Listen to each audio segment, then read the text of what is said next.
Gentlemen, we welcome you to Laird Q. Kagan Stadium for a non-conference men's soccer matchup between second-ranked Stanford and the Tigers of the University of the Pacific. Hey, folks, Kevin Dana alongside Sarah Ash here on our ACC Network Extra stream. And, well, mention that the Cardinal is right now the number 2 team in the country. The new rankings, of course, come out tomorrow. They will not be number 2 when those new rankings come out following a 2-0 loss to a USF team that is sub-500. USF around here, I know most of the ACCs in the East Coast, and they might think South Florida. USF out here is San Francisco. And sometimes Stanford, when they take losses, they'll dominate the run of play. They'll dominate the chances. That wasn't exactly one of these games. They got outshot 14-13 by USF. I know that Coach Jeremy Gunn, the head coach of the Stanford Cardinals, has been so successful now in his 13th season. Can't be happy about the way his team played on Thursday, and very curious to see what the response is today. Yeah, it's been a tough 3 for Stanford. You look at the last 3, it was USF, you mentioned, the most recent 2-0 loss. Before that, they drew 2-2 to SMU, and before that it was 0-0 against North Carolina State. When you look at the offense on that side, that's 2 goals in 3 games for Stanford, 2 ties and 1 loss. Not necessarily what you want in a huge, I think, reason for that is Zach Bohane has not been on the field for the Stanford Cardinal in the past 3 games. That's a lot of goals and assists that you just don't have on the pitch and you have to find elsewhere. They've done a good job of making up for it. However, it needs to be a little bit better. We'll see if they can get it rolling tonight. Well, you mentioned Zach Bohane. Hasn't played since NC State. He took a knock in that game, played 38 minutes against the Wolfpack. Has not played in the last 2. He's available from what we've been told. Kind of the line is he's not starting, potentially available to play. Close-ish to returning, don't exactly know, but yeah, obviously that is a huge loss. Zach Bohane this year has been really solid, tied for the team lead in goals and points, despite missing 3 matches overall this season. Those 4 goals and 11 points. Let's give you the starters for both sides, starting with the Stanford Cardinal. Rowan Schnebley, the starting keeper. He has played all but 7 minutes this entire season, the redshirt sophomore from Portland. Palmerbank, Noah Adnan, Dylan Groneveld, Dylan Hooper, Will Cleary in the starting lineup alongside Fletcher Bank, Shane DeFlores, Alex Chow, Alfonso Tenconi de Gradius, and Will Riley. Alfonso takes the place of Jackson Keel, who picked up a red card in the 89th minute of that match. It's his 2nd red card this season, Sarah.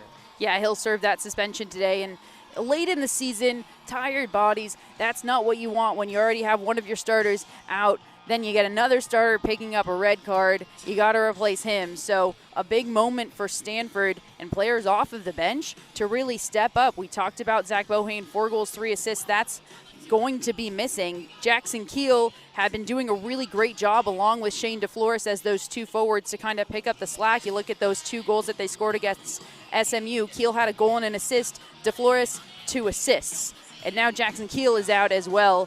Alfonso Tenconi Gradius, you mentioned, taking his place. He's had a great season as well, and he gets the start today out of England. This will be his 2nd start of the year. He's got no goals and an assist on the season, so a big moment for him to step up and really shine for this Cardinal team. And now the 11 for the Pacific Tigers in net for them. Their goalkeeper who's played every minute this season, the senior from Gilroy, Joshua Moya, with a 1.45 goals against average. Emmanuel Obifuna, transfer from Niagara, along the back line alongside Mateo Carbone, Jacob Heisner, and Ignacio Flores III. In the midfield, Danny Govea, Luca Balzer, and Jose Maria Barrera. And then the attack, Alberto Cruz, Ezekiel Padilla, and Zion Vaughn. So Zion Vaughn, the freshman from Chandler, Arizona. Padilla, a freshman from Livingston. So some youth along that front attacking line. It's a listed 4-3-3, though. Of course, we'll see how it actually plays out. Yeah, it seems like it might be a 4-3-3. Like you said, we'll see how it plays out. I'll be curious if it is a 4-3-3, if they play with 2 holding and 1 attack, or vice versa. This is a team, though, you look at their offense and their defense, and it hasn't been the greatest story for the Tigers so far. 2 wins on the season and an 8-game winless streak coming into today. They haven't won since their 2-0 win over Riverside on September 1st. They've had 5 losses and 3 draws. Offense, 8 goals in 11 games. And on the defense, only 3 clean sheets. They've conceded 16 goals in 11 games. So they're conceding an average of about 1.5 goals per game, and they're scoring an average of under a goal per game. So they'll they'll want to look to turn it around. Like I mentioned, eight-game winless streak. This is quite the location to have to turn that around. But if you're them, you look at how Stanford went to USF, and you're looking at the USF result.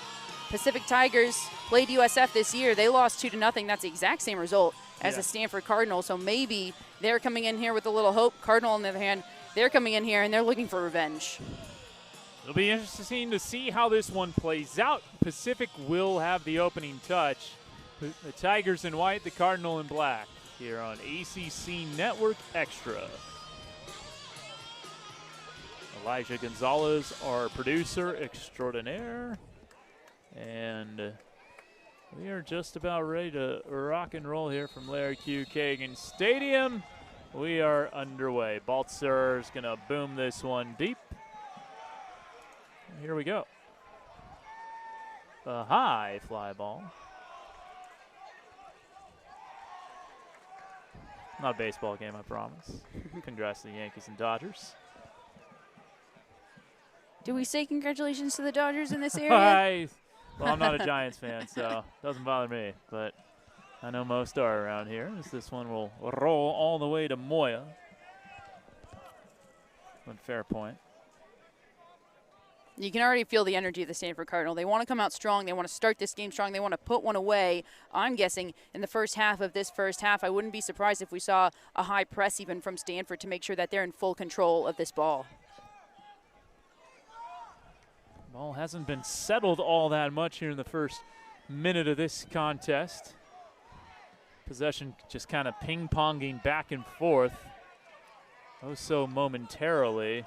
That was a nice ball out of the back from Will Cleary, and then a foul right away, and Chow will drop that one off. Well, one thing you can expect is a physical contest. Sarah, you and I were looking at this before the match. Pacific 36 yellows on the season, Stanford 33. The Tigers average 3 bookings per contest. Yeah. And Stanford not far behind. Not far behind. Both these teams play really physical, and I think they invite physicality as well. When you look at how many cards their opponents get, too, it runs up pretty high because people like to play physical against physical teams. That's just how it goes. So when you get 2 physical teams together, I don't know, is it a negative times a negative, or is it a positive times a negative? We'll see what happens. Well, yeah, I did learn in high school math, or maybe it was middle school math, that a negative times a negative is a positive. Yeah, so we might see 0 yellows across. Who knows? I'm not going to bet on that. A little more than 2 minutes gone by. Stanford on the season 8-2-3 and 3-0-3 in the ACC. They are second in the conference in points in the ACC standings behind Pitt with 15. Their lone loss was to Cal about a week and a half ago in Pittsburgh as well. It was right before the Cal football team played the Pitt football team. There was a school splitting in football and football. I mean, Stanford Cardinal have had an incredible year so far. They absolutely deserve that ranking. Obviously, ACC margins are so thin, and any of those wins could have been another result, as I'm sure some of their opponents would say. But this team has a quality about them that allows them to just grind out games, find late-game winners, find results when they almost look like they're down and out. There's just a grittiness to that team, and they've absolutely earned every single win that they've gotten. That loss to USF alone actually snapped a 10-game unbeaten streak on the season, and that'll tell you just how dominant they've been in this incredibly difficult conference. Cleary couldn't quite link up with the floors. There will be a goal kick for Moya. Speaking of the USF loss, second straight year they've lost to the Dons. The year before, I was on the broadcast of this one on Pac-12 Network's RIP. Stanford was up 1-0 like with 5 minutes to go, conceded in like the 85th, 86th minute, and then gave up a goal in the final 19 seconds to Gabriel Bracken-Serra, who ended up assisting on both goals against Stanford last Thursday. And so the Dons, they kind of have Stanford's number. Sometimes there's just that team that's your Achilles heel, and perhaps the Dons are that for the Cardinal. The kryptonite for the Card, the USF Dons. No, that makes Charles Wolin happy, a great local soccer broadcaster around here. Just a guy who knows footy better than most, and an awesome dude. I want to send him a hearty congratulations. He's the voice of the Dons, as that will go out for the Tiger throw. Has shown some positivity, Sarah, in the first 5 minutes. Yeah, they really have, and I can't say either team has really had a ton of possession. It's been a lot of up and down, a lot of ball bouncing, and that's exactly not what the Stanford Cardinal want. They want the opposite. They want the ball on the ground. They want to control it. They want to find the space, and right now it's just been chaotic.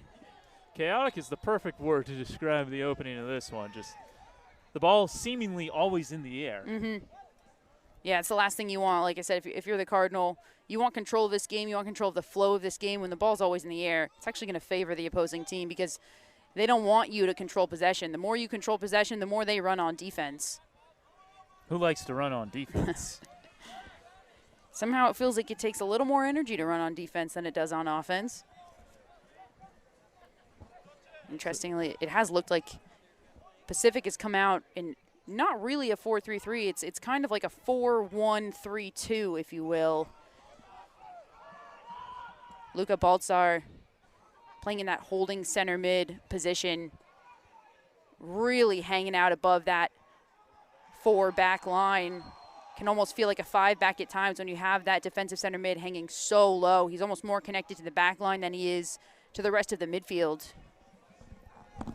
Fletcher Bank takes a tumble, draws a whistle, and we got a free kick in a pretty dangerous spot here for the Cardinal as we approach the 7th minute of play.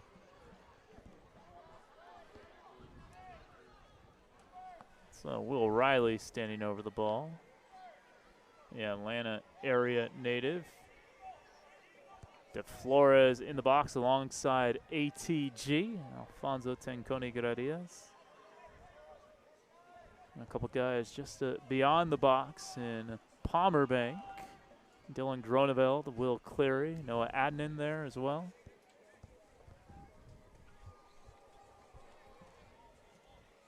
And here comes the free kick. Low liner. And it's going to be a foul on Bank of the Palmer variety. Yeah, it looked like Will Riley was just trying to drill that in near post. That kind of near post run, you want to get that ball closer to the goal. That was way too far out. Even if Palmer Bank had gotten his foot on that and not gotten called for a foul, there's not much he can do with that in that area. He's pulled far too, way out away from the goal. He's not in a good position. His back was actually facing the other way. Stanford usually this season really good on corner kicks, on set pieces. They've scored off of plenty of them. But that was something that they struggled with against University of San Francisco. Something I'm sure that they practiced since then and they'll want to right the ship on today, and that's not the start that they wanted. Here's something, a potential counter-attacking opportunity for the Cardinal. Looking for De Flores. I think it grazed the top of his head. Yeah, he wants the foul. He was getting his jersey pulled. You could see it from all the way up here. We're positioned pretty similarly to where you're seeing the camera angle from. So the physicality begins. Already a couple of fouls on the Tigers. I'm sure planning to come from Stanford's side as well.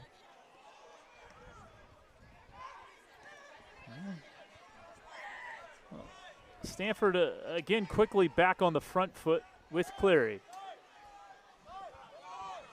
Chow, the freshman, went to high school right across the street, Palo Alto High.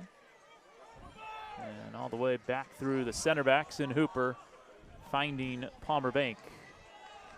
Baltzer cutting that off nicely. Good ball for Zion Vaughn.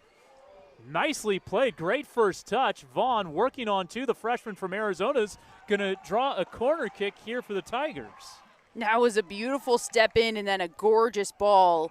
And Vaughn did everything he could. I mean, he had 3 players around him, so the best he could do in that moment is just win a corner kick for his team, and he does so. Life for Pacific here in this game and arguably have had maybe a more dangerous opportunity than the Stanford Cardinal. No shots across the board, but perhaps we'll see the first one here. So here's Carbone, junior from Scotts Valley, about 40 miles south of here. Change, making his 10th start. Goes off the head of Groneveld. Obifuna gets it back quickly, the Niagara transfer. Trying to switch fields and easily taken away by Fletcher Bank. Off to the races, far side. Working past Padilla, stays on the ball. Nobody home in the box, but it is going to wind up at the foot of DeFlores. Misplayed in the back line by the Tigers.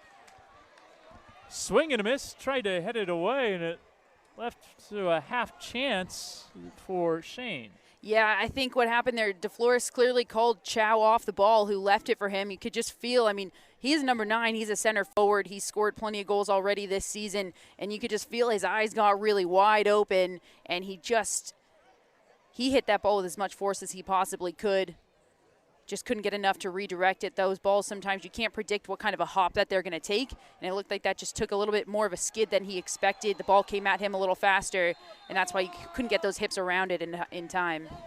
Well, a stern talking to for Jose Maria Barrera, who went over the back of a Cardinal player to warrant that whistle.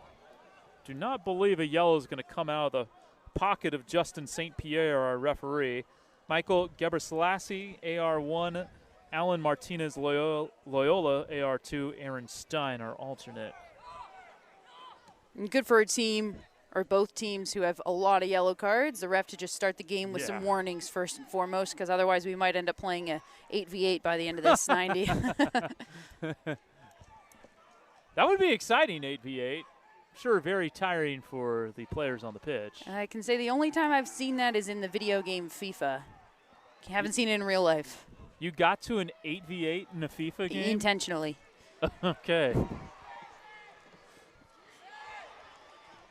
Here's Cleary. Ooh, cleared out by Vaughn.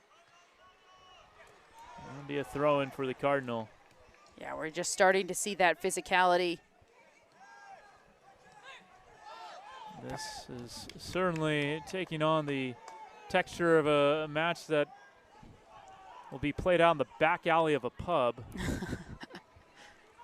Well, you get a team that's already physical in Pacific, and usually when you're playing a team that you know has more wins, has just had a better season than you might come into that wanting to play even more physical, because that's a way you can disrupt the flow of the game.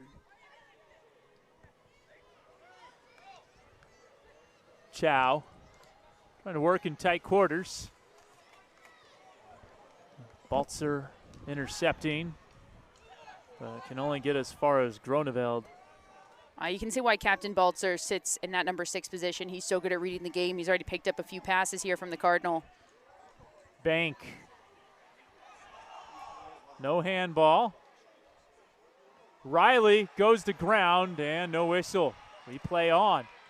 Baltzer trying to weight that over to Beretta. And quickly Cleary coming back for Tenconi Gradias, and a nice tackle made on the ball by Mateo Carbone, the outside back. I think that was a wrong no call there. That looked like a foul to me on Will Riley. It was a good response from the Cardinal. Biting ball in by Chow, and now we're going to get a whistle on Stanford. So you thought we should have had a, I mean there should have been a free kick from 20 yards out. I think so. Obviously, from this vantage point, I don't have a better view than the center referee, but it did seem like Will Riley was tripped up. It didn't look like it was all ball, and in that case, I think it should have been. But like I said, I don't have a better vantage point. Free kick will be taken by the keeper, Moya. Again, he's from Gilroy, which is about an hour south of here. For those unfamiliar watching on the East Coast. And Stanford's new conference, the ACC. Happy to be a part of it. Been great for exposure. The ESPN platform as Adnan heads that away.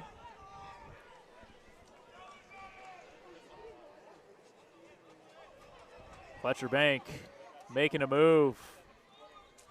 Gets off the cross. Did that take a deflection? No. Well, Fletcher Bank, he's the leading assists leader across the entirety of the Stanford Cardinal, and you can see why they're actually very lethal. What they can go down that left-hand side. Fletcher Bank, with plenty of assists on the season, doing exactly that, taking the ball down, using his speed to beat 1-2 defenders. He'll either get an early cross-off or he'll take it all the way line and somehow keep it in, sending it back across. 4 assists tops on the team. DeFlores working for possession. Cut off Barrera there, doing a nice job for Pacific. Home run ball, and I'll get all the way to Schnebly, who has to chest it down as he was not quite all the way in the box. Hit to him with some pace. Ooh, that went out. Will Cleary thought that was still on the line. From here, it certainly looked like it was not. Stanford doing a good job just growing into this game, starting to get in their flow a little bit more. I'll credit to Pacific, who's held up well. Right now, Stanford have yet to really break down that back line. Just one shot for the Cardinal. None for Pacific, but they've threatened a couple times on that counter. Taken back by Padilla. Barrera. Didn't get cleared too far. Gavea was able to keep it in the final third. Barrera not pushing. Chow down. Here's Barrera winding one back post, almost connecting there with Alberto Cruz.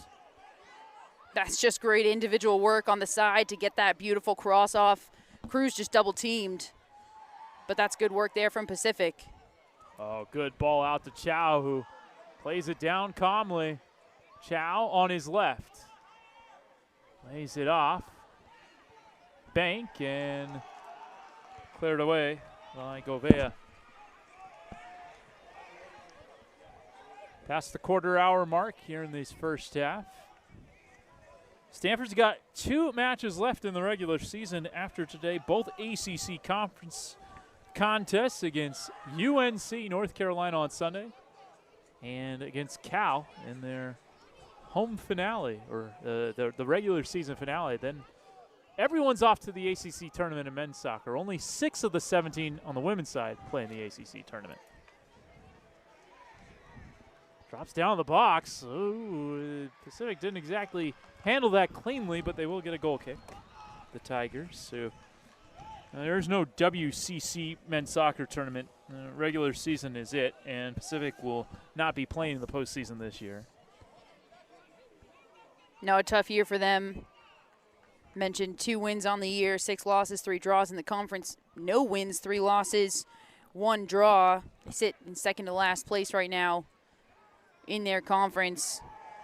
The most points they can get is 13 in conference play. They have 4 matches left in conference, and well, first place right now has 12. Of course, the regular season champion gets the auto bid. And a yellow has been shown to the Tiger bench. So, hey, there's our first yellow of the match. I don't think anybody thought it was going to go to a head coach, though. And the head coach, we should mention, is Adam Reeves for Pacific in his 6th year at Cal State Fullerton grad. Yellow card issued to the Pacific bench. His assistants, Brian Lanoy and David Elias.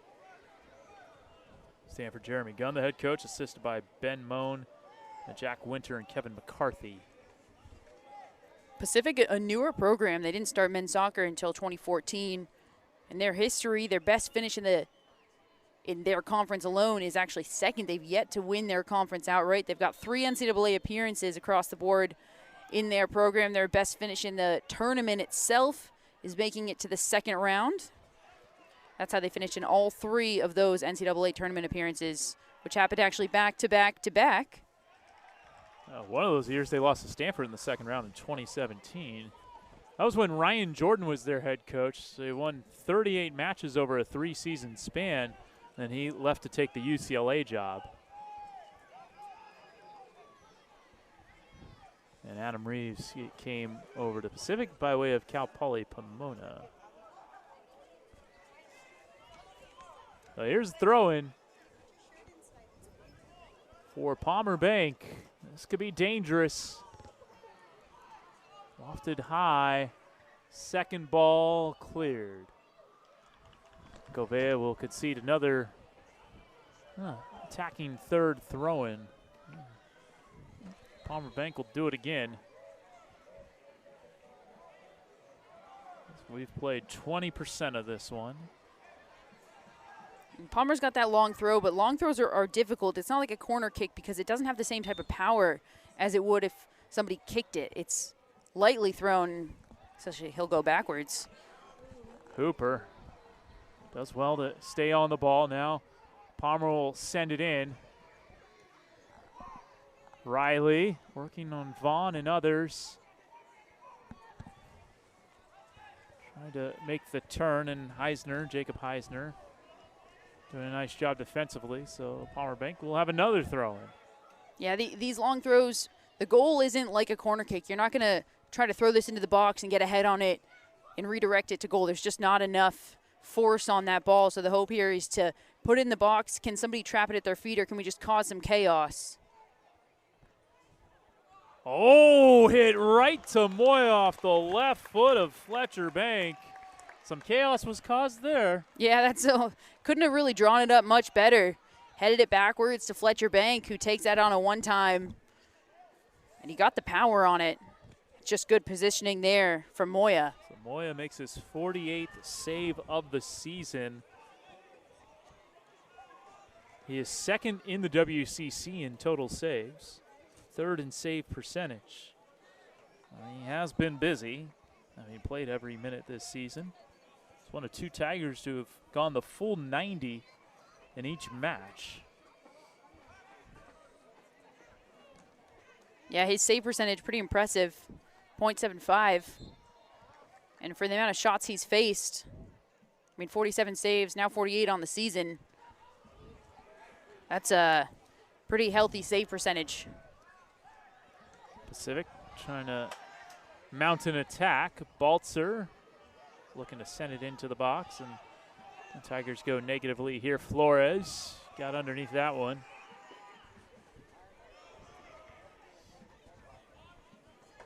There's Bank. Curving this one in, looking for Chow. Chow taking it down, but can't get past Carbone. Padilla now. Nicely done by Will Riley. Wow, back heel flick. De Flores working on Obifuna.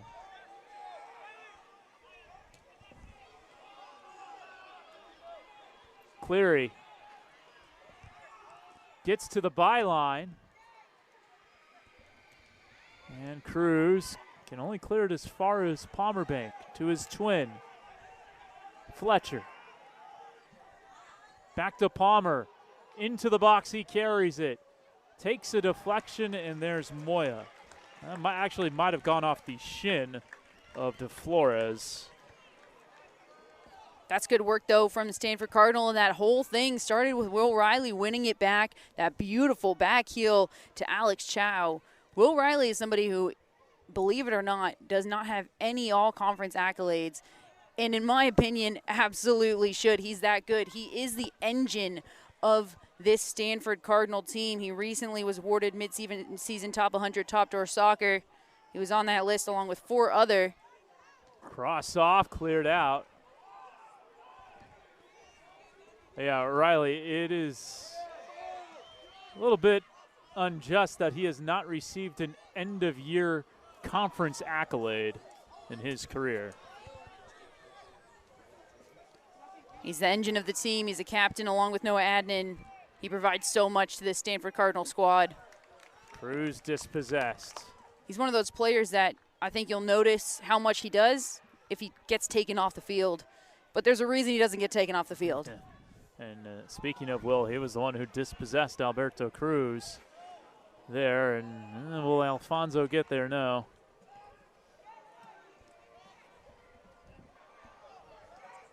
Groneveld out to Cleary. Space for Groneveld.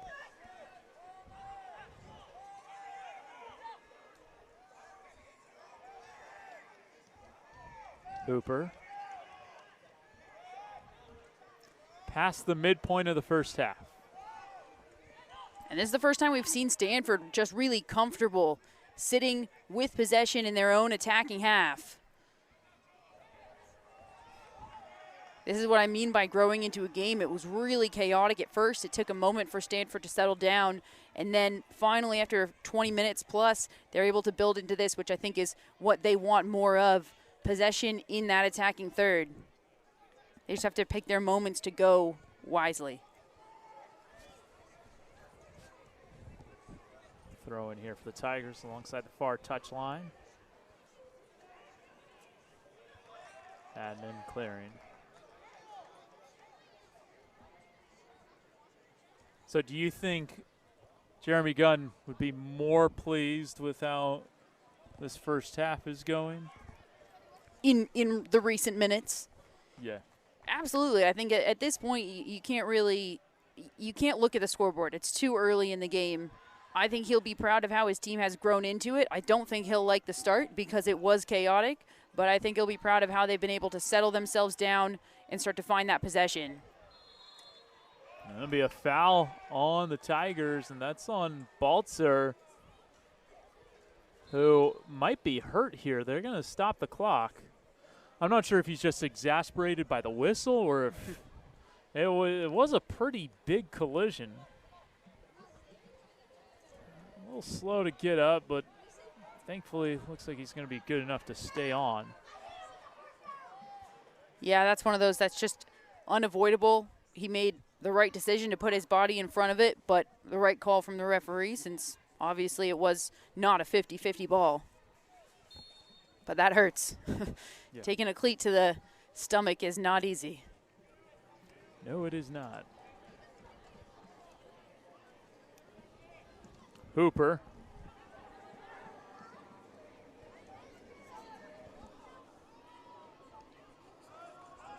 Tigers do well there. And UOP will get the throw in. I think Adam Reeves on the bench as the head coach for Pacific will be very pleased so far with this first half. Obviously, about half of the half left to go still, so plenty of time for that to change. But I think up till now, certainly a lot to be pleased with if you're Adam Reeves, holding Stanford to 4 shots, just 2 on goal. And for a team that's really leaked a lot of goals this season, that's a big feat for this back line. Doing well defensively. That's a clear foul. I mean, do you think the goal for Pacific is to get this to half, 0-0? Absolutely. I think the goal for Pacific, and unfortunately this is what it's going to turn into, it might turn into one of those park the bus games, and Pacific's just going to try to get something on the counter on Stanford. It's becoming clear that Stanford's going to own possession in this game, and Pacific are just going to try to hold up as long as they can and get something on the counter. Cleary. Oh, nice. Tried to play that one through to Riley. Good idea. Adnan doing well to win the ball back. Physical play. And here is Noah. Carbone. Well done, Mateo Carbone. Patient there. Gonna chip it forward, but a hopeful ball. Easily won back by the Cardinal. And that's center back Noah Adnan finding himself way up the field. Yeah, on the right side. Not so central right now. And now he's going to go back to his rightful spot in the backfield. Yeah, but that's how Pacific want to catch Stanford. They want to catch them a little out of their defensive position. Stretched because they're sitting on offense in their attacking half. And catch just one of the defenders off. Cleary on the overlap. It's going to win a corner for the Cardinal. It'll be their first corner kick of the game. It'll be Chow. Yeah, usually Bohane would take these with his left. Chow, the freshman here in the midfield starting instead of Zach Bohane. Favors his left foot. Looks like Will Riley will provide the short option. DeFlora is standing right in front of the keeper, Moya. Everyone else looks like they're going to be making a run onto the goal line. Curving back post, headed down and wide of the mark by Noah Adnan. That's a good effort. Noah Adnan actually with a goal already on the season. Excuse me, with 2 goals on the season, and that's about why the tall center back can get up It's a good effort there from Noah Adnan, just missing that near post. The Tigers, as mentioned earlier, bringing their program back in 2014. They had to add men's soccer as a part of joining the WCC. They had a program in the 60s, 70s. It was discontinued in 1985, but they really don't list those seasons in their media guide. So what they did pre-2014, your guess is as good as ours. Yeah, we'll never know. We do know they didn't win the NCAA championship. That would have been documented. Yes, that would have been documented. you would hope. That's going to roll out. Well, that will just crawl across the byline. You know, I think Coach Soccer there. Actually, former Santa Clara basketball coach Dick Davey, if I remember correctly, he coached soccer at Pacific. Which, for those who are big Bay Area college basketball fans, Dick Davey, he was the coach for when Steve Nash was at Santa Clara. And Randy Wynn, the former San Francisco Giant, played on the Santa Clara basketball team. This one is launched forward, trying to run onto it, Tenconi Gradias, and he's going to win a throw. That was nicely done by Alfonso. He'll get it back from Chow.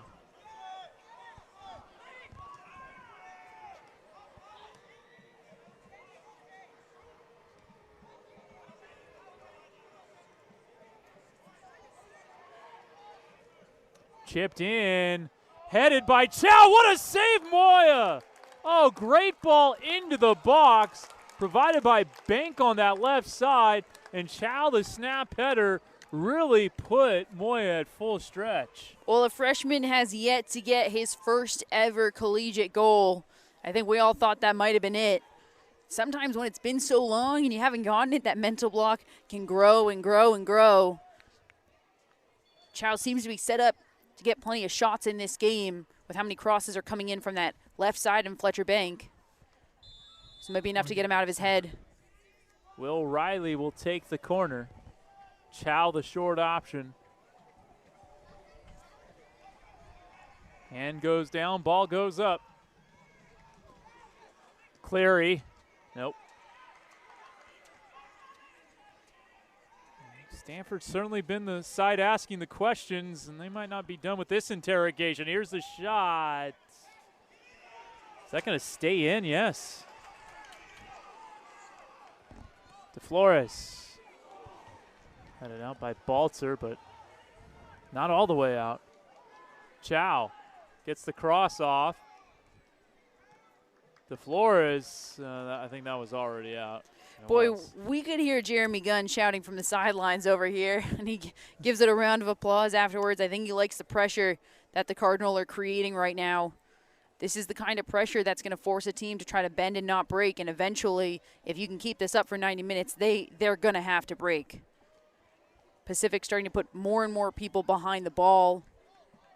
That 4-1-3-2 is kind of becoming a 4-4-2, putting so many people behind the ball. Eventually an 11-0-0. Yeah. Well, if it's an 11-0-0, you've done something wrong. Only kidding. 11, including the goalkeeper, of course.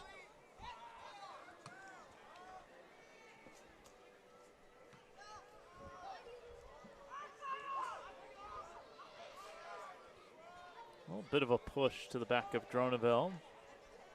Pacific mounting a half attack, if you will. Trying to have a little more say of the ball here. Barrera, Zion Vaughn, he's had some nice moments. He's working hard for the ball there, won't come up with it. All right, Chow off to the races here. Nice ball into space, a little too much on it, and Coney Caradias couldn't quite get there.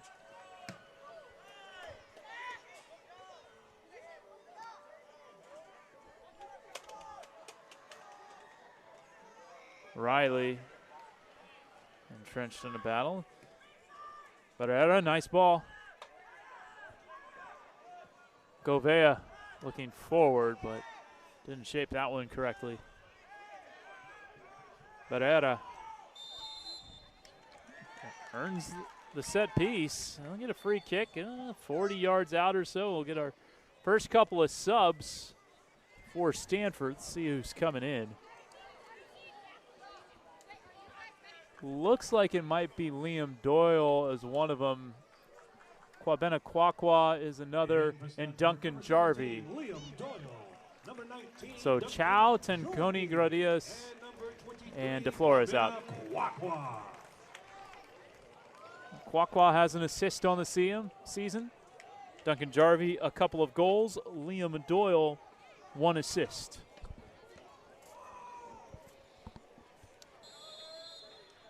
Here comes the free kick, taken by Carbone. Never really had a chance.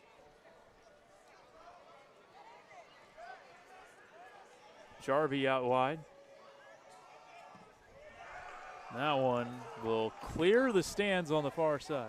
Yeah, we talked about at the top of this broadcast that injuries, cards have afforded some of these Stanford bench players a little more time than they necessarily would have been getting. This is their moment to step up. This is the moment for somebody like Kwabena Kwakwa to step up. Liam Doyle has gotten plenty of time this season, but specifically I think Kwabena Kwakwa has been getting the minutes he's been getting because of those injuries and cards. He's played 48 minutes all season coming into this one, this being his 6th appearance of 2024. And that can be a great moment for a team because if he can fit in seamlessly into this starting 11 or starting 8 now that there were 3 subs just made, that can give a coach confidence, that can give a team confidence that, hey, in a big game, maybe now he can come in off the bench because there's confidence in him. And provide you with more depth. Riley. Kwakwa playing that out to Cleary. Chipped in. Snap header. Jarvie saved off the line. That might have been tailing wide. We're going to have a huge collision just outside the box, and it's going to be a foul on Stanford and a yellow shown to Will Riley.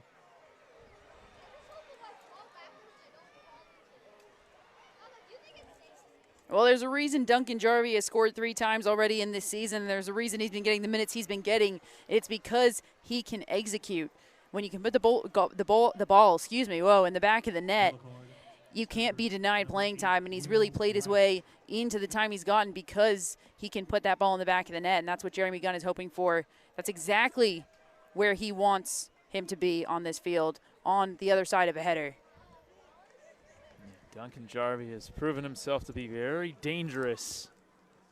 We get our 2nd yellow of the match. Yeah, Jarvie, I said he had 2 goals. He has 3 goals this year.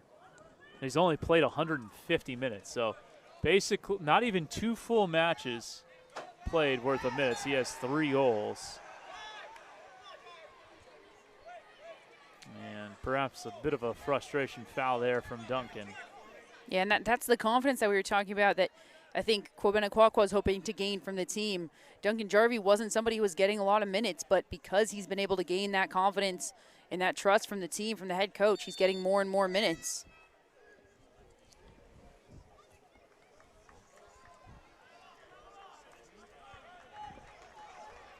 We'll get some subs for the Tigers. So coming in is James Andrew, who's not played a ton. This is only his 3rd match, a freshman midfielder from Davis. And then Jorge Galvan, a senior from Napa. Napa making his 10th appearance of the season. They come on. Coming off as that one gets cleared by Kwakwa. Padilla is one of them. The other one's Alberto Cruz.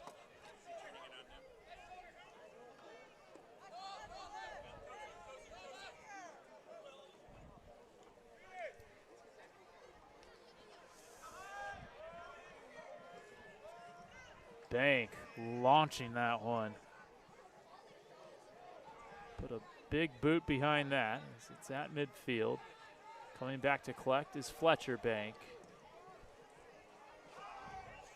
So one will sail out. Yep, throwing Tigers.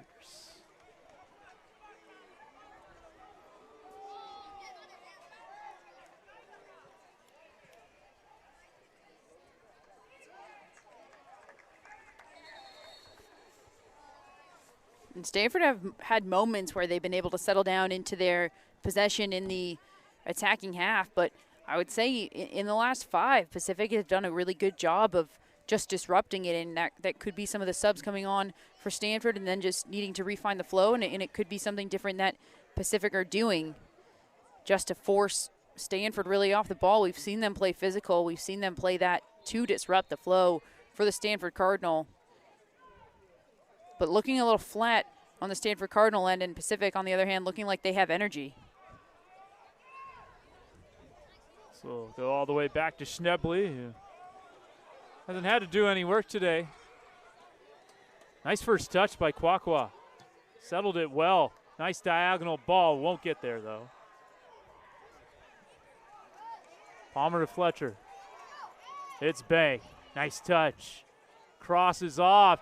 Headed just wide, maybe a tad high by the Ghanaian Kwabena Kwakwa. Oh, he wants that one back. He knows if he just gets maybe an inch or two higher over that ball and heads it down, that one's going in the back post. He had beat the keeper, Moya, to that back post. It was wide open for him.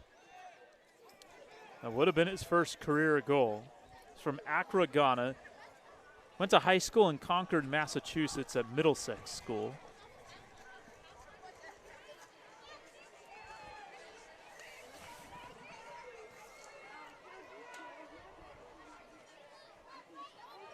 Same program, right to Dream Academy, as Oseni Buddha, former Stanford great. Draft pick of the Earthquakes a few years ago. Any relation to Mia Buddha of the women's Stanford Cardinal? Spelled differently. Sounds the same, spelled differently. So Mia Buddha, B-H-U-T-A, Oseni Buddha, B-O-U-D-A. But sounds pretty much the same. Had to ask. Yeah, it's a fair question. Plenty of Two Stanford Buddhas Cardinal. at Stanford? Yeah, I was going to say plenty of Stanford Cardinal athletes who have parents who are also athletes here. Elise Evans, I believe the first second-generation Stanford women's soccer player to that point. Headed by Baltzer, back post. Zion Vaughn gets in there. It's a goal for the Tigers. UOP goes in front in the 39th minute. Oh, my. Vaughn has been causing issues for the Stanford Cardinal. He certainly deserved that one, his first of the season for Vaughn. And if you can believe it, the unranked Pacific are up 1-0 on the Stanford Cardinal. And it's go time now for the Stanford Cardinal. First career goal for the Phoenix Rising FC youth product. Made his third start of the season today. And you see how aerial of a player he can be. Really rose up amongst the crowd to knock that one past Schnebley. And what did we say? This is going to be a game where Pacific are going to look to get one on the counter or on a set piece. And that's exactly what they're able to do. And the frustration has to be rising now for the Cardinal. They dropped 2 to USF. They lost 2-0, scoreless in that game. And now they go down 1 to Pacific, still have not put a goal away. They've been shut out in 2 of their last 3 matches. As you detailed earlier, Sarah. That's right, the 0-0 draw here at home to NC State. They were able to put some away at SMU. Something about this Stanford Cardinal team away, on the road, big ACC matchup they can pull out of the bag. But games like this is actually not uncommon. We have seen them go into tight matches with non-conference teams that we actually expected them to go up on. Free kick here for the Cardinals. See if they can respond before the half. Will Riley to take the set piece.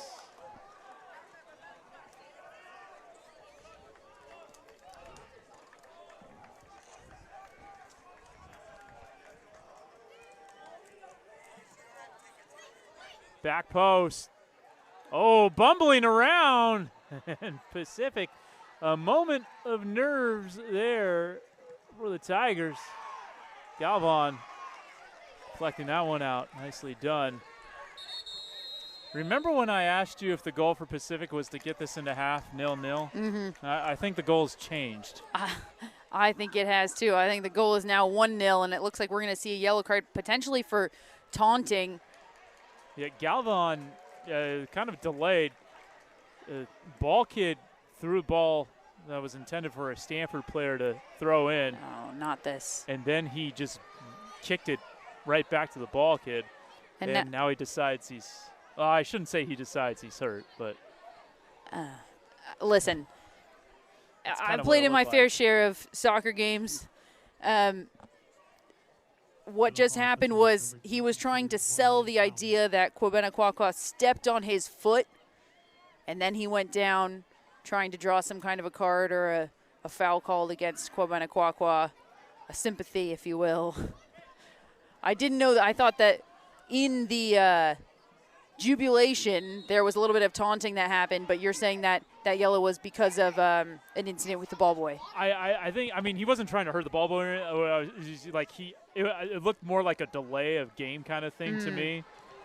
And that had already gone out. Now, there could have very well been some taunting that I didn't see. What I saw was that the ball was rolled in, and before like a Stanford player could pick it up, he just kicked it back towards the ball boy. If you're Pacific, the name of the game right now is time wasting. Like you just said, they want to go in with this lead. If you're up 1-0, better to protect the lead than to try to go for it. You're not going to. Your main goal right now is not to score a second. It's to just protect this lead. Pop tie. Zion Vaughn.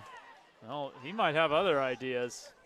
But leaves them susceptible to the counter, though they do have plenty of numbers back, and not much is going to come of that for Duncan Jarvie.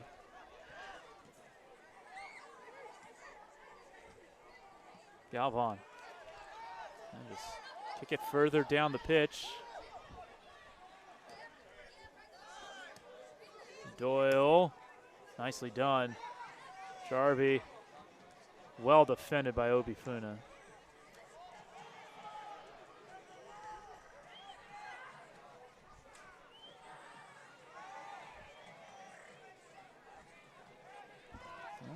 This game's certainly become more interesting. Galvan going to chip that one over the top. I was looking for James Andrew. That's good work from Will Riley. Able to clear it even though he's facing his own goal. Pereira takes a tumble. There's Doyle. Might have gotten deflected. And that's a foul. Clear cut on Cleary. And we do have an injured Tiger. Let's see if we can get a number. This might be Galvan. I can't quite tell. It is Jorge Galvan. And quickly to his feet, thankfully.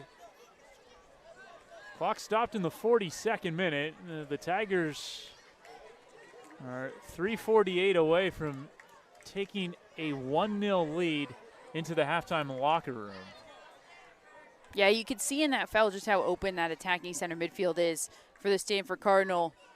That's not an area that they've been able to exploit really since those subs have come on. It's been wide open, and that's what they need to exploit right now. That long switch isn't working. Pacific here covering that well. Kwabena tried that to Fletcher Bank. It didn't work. They need to swing it through the midfield a little bit more. And Will Riley in that defensive center midfield, he's covered up. Graneveld covered. They need somebody in that attacking center midfield to get creative and pull the strings and really work with those two forwards. Right now, it's just kind of vacant. Moya.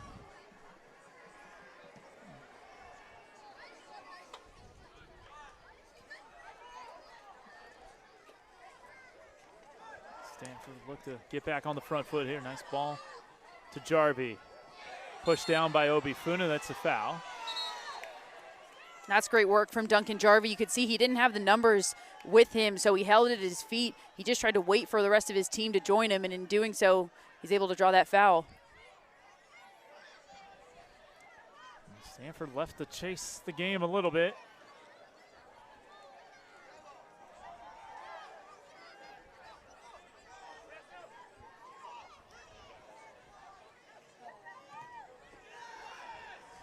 Cleary with the throw.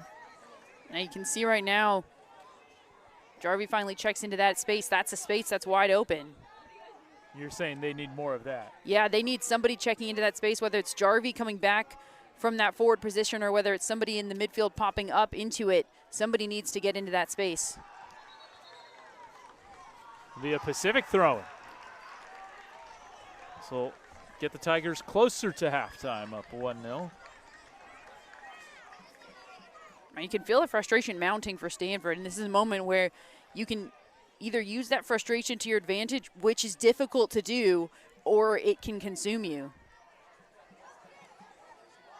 Perhaps it'll be good for the Stanford Cardinal to take a breather, chat with their head coach, Jeremy Gunn, and let some of that frustration fall off so they can really start to use it in the right way.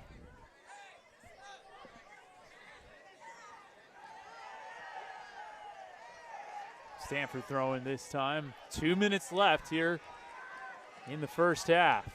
Space to operate for Cleary.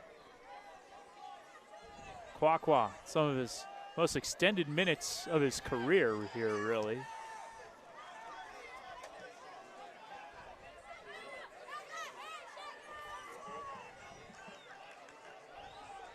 His 12th match played in 4 seasons. The redshirt junior. There's a foul. Free kick here for the Cardinal. Quick restart. Fletcher Bank chips it up. Headed down and wide. I believe that was Doyle. Got to it before Kwakwa. And a chance to kill another 15, 20 seconds here for Moya and Pacific.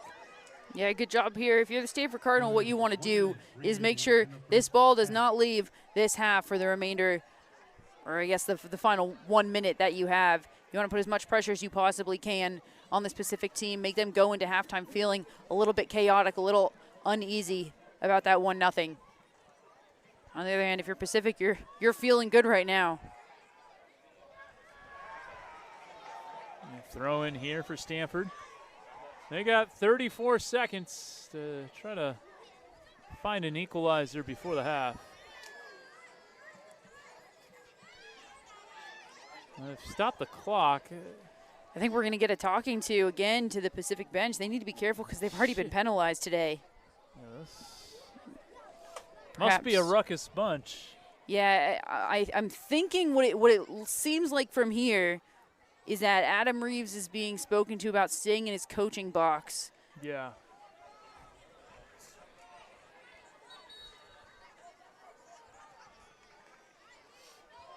All right, here we go. Final 30 seconds of the first half.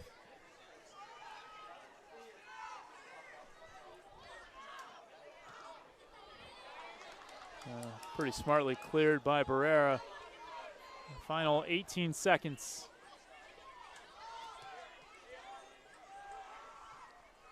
And that'll just about do it for the first half. But, hey, maybe one last. Unlikely now. Andrew, smart play. And, well, Sarah, we got to half with Pacific in front of the Cardinal. Pacific, which has scored just 8 goals all season from their first 11 matches coming in. Getting on Pacific with that fake kickoff. So we'll go again. Stanford in the black, Pacific in the white.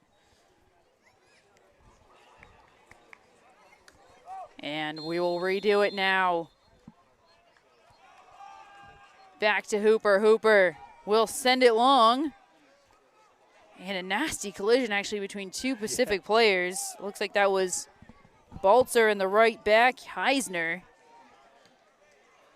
Now, if you're the Stanford Cardinal, are you pressing for the first 5, the first 10? Are you trying to get this back early so that the next goal doesn't feel the 2 goals doesn't feel so insurmountable? For me, I would, yes. Now, obviously, you have a whole half to get 2 goals, but the earlier you get the first one, the better off you're going to be. I feel like for a team that's been shut out 2 of the last 3 times, probably been pressing a little bit, not pressing in pressing in the figurative sense, right? Where just maybe squeezing the juice, the ball a little too hard, if you will. And so if you can take that pressure off yourself by getting an early goal in the second half, really feel like you can wrestle complete control away from Pacific. The Cardinal are not strangers to a late game winner, to a late game goal to tie it up, whether that's in the ACC or not. Earlier this year, they hosted UC Davis. It was 0-0. There's a cross in from Bank. Cleared off. DeFlores tried to turn in the box, and he was dispossessed. Now Adnan will take over. And I'll note here that it looks like, along with DeFlores up top, we'll have Duncan Jarvie staying in the game in place of Tenconi Gradius, who had started up top. Yeah, that is Duncan. Into the box, headed out by the center back. And we'll have a corner kick, so good pressure early on here from the Stanford Cardinal. Again, just the logical thought is for a team that is 7th in a 9-team conference in goals against average, that if you keep on applying this kind of pressure, eventually the levee's going to break. You would certainly think so. Alex Chow will take this. It'll be an in-swinger with his left foot. Plenty of bodies in the box here for the Cardinal. Here's the ball in. Rising to clear it off is Flores for Pacific, and just well over there. And that's a shot from center back Dylan Hooper. Won't be recorded as a shot. And so Pacific will take it out of the back. I mentioned Stanford, no strangers to late game goals, and when they hosted UC Davis earlier this season, it was 0-0 until the 88th minute. Cardinal able to get that 1 goal, so they have the confidence in themselves that they can get those late game goals. But does that confidence start to waver when you're coming off of the last 3 games that they're coming off of, shut out in 2 out of 3 of them? Yeah, and winless in all 3. Yeah, I mean, they've got winning habits for sure, but certainly that starts to creep in the back of your mind. Oh, no, not again, right? Like I see some nice work here by Fletcher Bank. All right, now that that's out, look, I do work for the Cal football team. They've lost 4 straight games by a combined 9 points. They've really should have won all 4 of those games. They've been a play away in each of those 4 games, and just there's a mental hurdle that needs to be cleared, and you wonder if that starts to pop in the back of players' minds. I'm not saying that it's happening here with Stanford, the number 2 team in the country, at least for one more night, but they have certainly winning ways. But, when you get on a stretch like this, something that could certainly bother you. Absolutely. It's something in sports about momentum and confidence. It's those intangibles that people always talk about that sometimes dictate games, and we're going to go to a video review. We had a stoppage of time because there was a player down all the way back on the other half. It looked like Cruz for Pacific, number 9, was down. He spoke to the ref. And now we're going to go to a video review. What we're looking at in the video review, I am not entirely sure. I was it looked about like to ask you. It could have been a foul. My initial assumption, had there not been a player down on the other side of the field, is that we were going to look and see if there should have been a foul called against Pacific for that slide tackle against Fletcher Bank. But perhaps we're going all the way backwards to a play that happened on this side of the field, or maybe even an off-the-ball play or foul, because there seemed to be some kind of long conversation between Alberto Cruz, and our head referee. So they'll take a look at it. A reminder, we can't see what they're looking at right now. Justin St. Pierre, our center referee, will be taking a look at this. Aaron Stein, the alternate official. Now, if it is something to do with an off the ball, I'm guessing that if there's something called, we're going to see a card of some color. But in the meantime, this gives both teams a chance just 3 minutes into the half to recollect themselves, and I think that certainly favors Pacific, because Stanford have come out strong. We're going to get an answer here. And Stanford went over to Jeremy Gunn.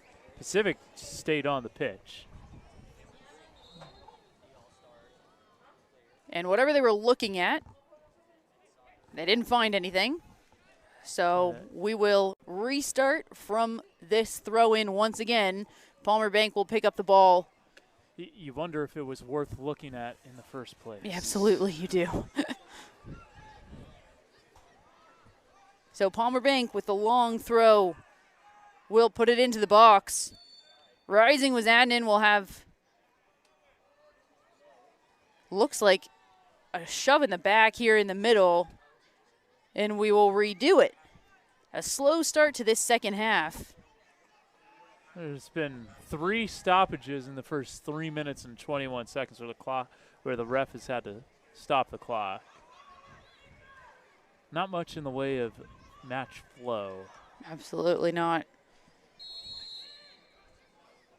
And so we will do it again. Bank puts the ball in.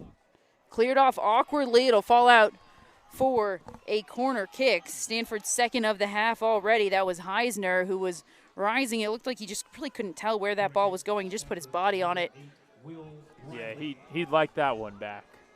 Will Riley, senior captain, 1 of 2 for the Stanford Cardinal, will take this. It'll be an in-swinger again off of the right foot of the center midfielder. Here's the ball in, back post. Rising was Adnan. Loose ball and somehow cleared off. Yeah, I mean, Pacific hasn't exactly been cleanly defending these set pieces. There's a goal to be had on a set piece for Stanford in the second half. Will Cleary picks up the rebound. He'll send it wide. DeFlores. Cleary with a cross in. Adnan! And he couldn't get enough on it. Bank will chase it, but it'll be Pacific ball. And you are absolutely right. That ball was bouncing around in the box, and it was absolutely not clean for Pacific. It looked like that last one just went off the top of Noah's boot and hit it sideways instead of forward. Long throw now down the sideline. Bank wins it for Stanford, but falls back to Pacific, and Pacific just doing everything they can now to get this ball out. Here they come on the counter, and confident to try to catch Rowan Schnebley off of his line. Confidence, one adjective. Hopeful, maybe another. That was number 22, Galvin, who came in the first half as a sub, and now Alex Chow will be fouled on that right-hand side of the pitch for the Cardinal. Another free kick awarded. And it just seems like this doesn't feel like the calm Pacific team we saw in that first half, does it, Kevin? Yeah, this is a really solid start to the second half for the Cardinal. They have the look of a team that could potentially score multiple goals here. Chow back to Riley. Riley, his cross will be blocked. Gavin, somehow Riley was able to get his foot all over that. Groeneveld. Nice. With a beautiful turn, ball out wide now. Cleary to Riley. Riley. Stanford just getting a little stuck on that right-hand side. Chow is trying to get that cross off. It's blocked. It's almost easy for the Cardinal to initially get the ball into the box. So there was not a lot of resistance initially there for the Cardinal. Long cross. Mishit and frustration from the right back, Will Cleary. All right, how long it takes Moy to get this goal kick off will be an early indicator of how confident the Tigers feel about defending this one out. Yeah, you look at their energy, and it feels different than it did in the first half. They were high energy in the first half. They look confident. More time wasting now, and calls for it on the field. Like, I mean, he got 25 seconds off the clock there. I mean, it's what you're supposed to do, but wasn't exactly eager to return the ball into play. Well, I'd say it's not a good sign if you're 5 minutes into the second half and you're already starting to time waste. It's going to be a long next 40 minutes if that's what you're starting to do now. And Fletcher Bank will try to go quickly. He won't because there's another ball on the field. And you can already see how physical it's getting. Fletcher Bank just shoving Govaya out of the way so he can get the throw off. He'll put it back to Palmer. His twin brother will swing it and be taken down, and it is a surprise we're not seeing a card here. Sarah, you told me you're doing a wrestling broadcast on November 1st. Tell me what that's called. That's a 2-point takedown. Got it.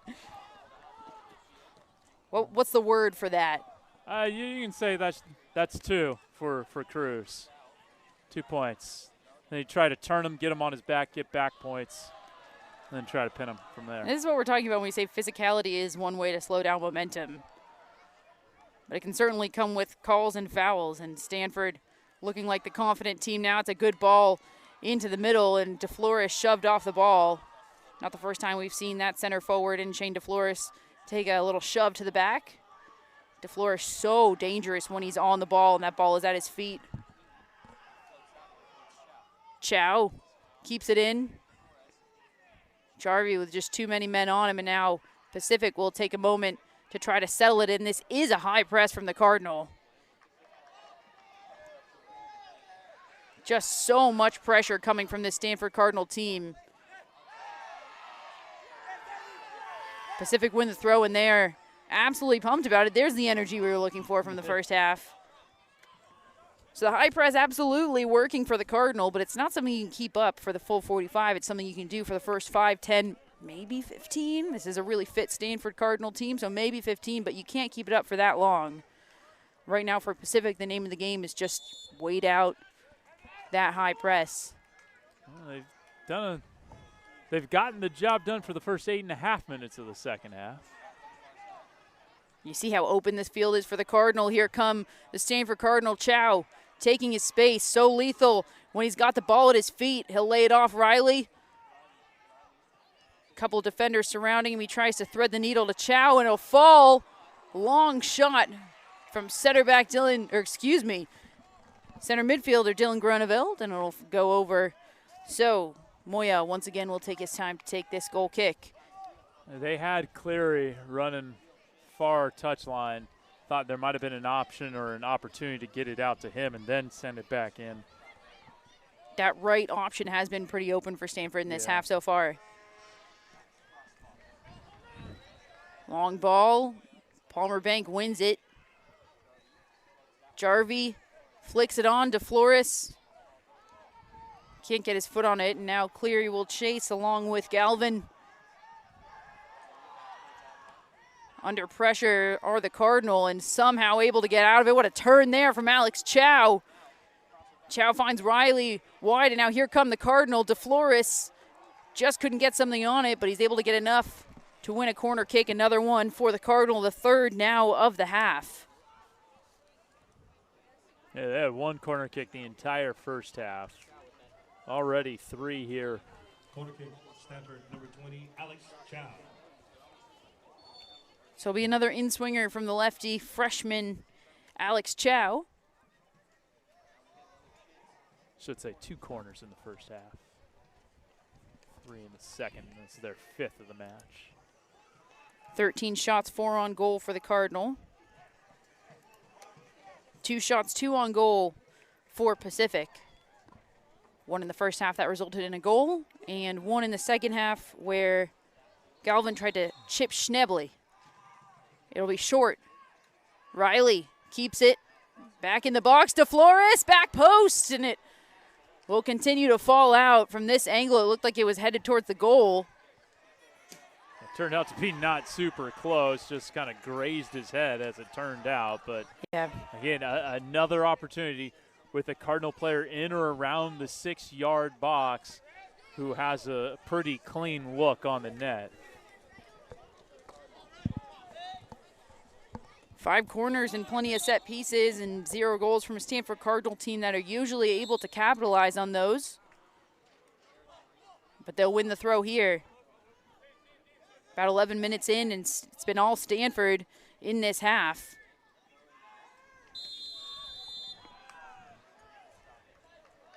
And a shove in the back called against Stanford. It'll be Pacific ball, and now we're going to stop the clock. He's going to have a chat with Shane DeFlores, and now Shane DeFlores is going to get a card. He earned that one. He was saying call it both ways to Justin St. Pierre like 2 or 3 times.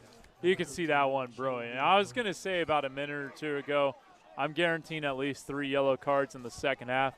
I'm still going to guarantee another 3 yellow cards the rest of the second half.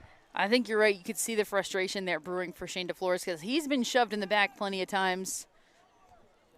Understand why you might be saying that, but you can't bark that at a ref too many times and expect to not get carded.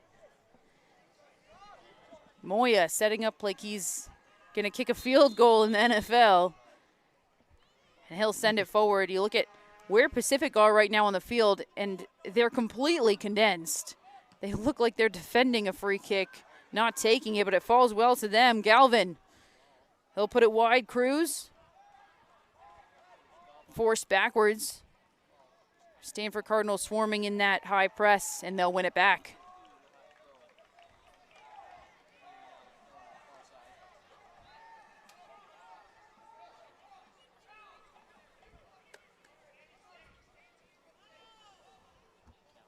Long throw here to Flores, trying to flick it on to Jarvie. Jarvie back to DeFlores, and he's somehow able to settle it and find the feet of Will Riley.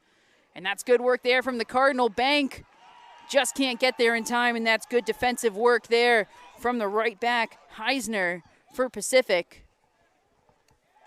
Palmer with a long throw, trying to find his brother, and it's read well by Heisner once again. And so now Stanford Cardinal will set up for another long throw from Palmer Bank. He's got that long one into the box.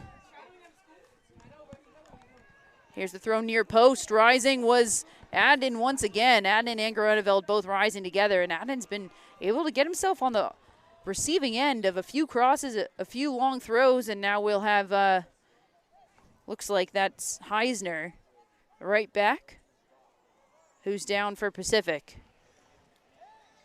And yeah, I really do.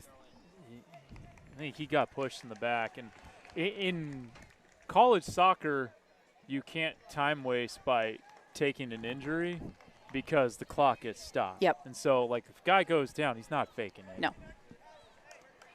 Heisner specifically has been putting his body on the line, playing hard. We saw him working down this right-hand side, or Pacific's right-hand side, Stanford's left-hand side.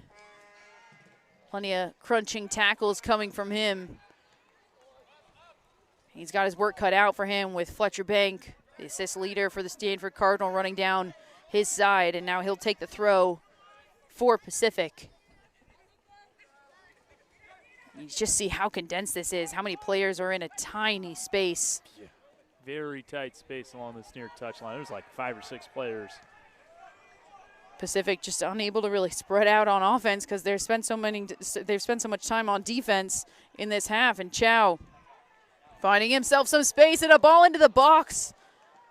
DeFlores again thinks he was pushed. He tried to rise for that, and it fell out of bounds. He ran into a little resistance. He's trying to run onto that one, and Flores was pretty well positioned there defensively for the Tigers, so he couldn't make that last step, that last lunge to try to get ahead on it. Really intriguing ball in by Chow, though. That was perfectly placed. Flores and Abiafuna, the 2 center backs for Pacific, have been dealing with plenty of aerials from the Stanford Cardinal, and they've handled it well. Jarvie's able to keep it in. Back and forth they go. Heisner able to win it for Pacific. Put it all the way up to Cruz, who's playing that center forward position. Tall task for Cruz right now, who's been left alone with plenty of Stanford Cardinal defenders, and it'll be a dead ball Stanford Cardinals way.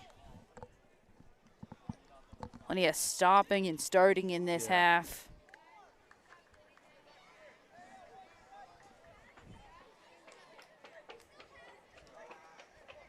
No surprise there. Stanford want to go quickly.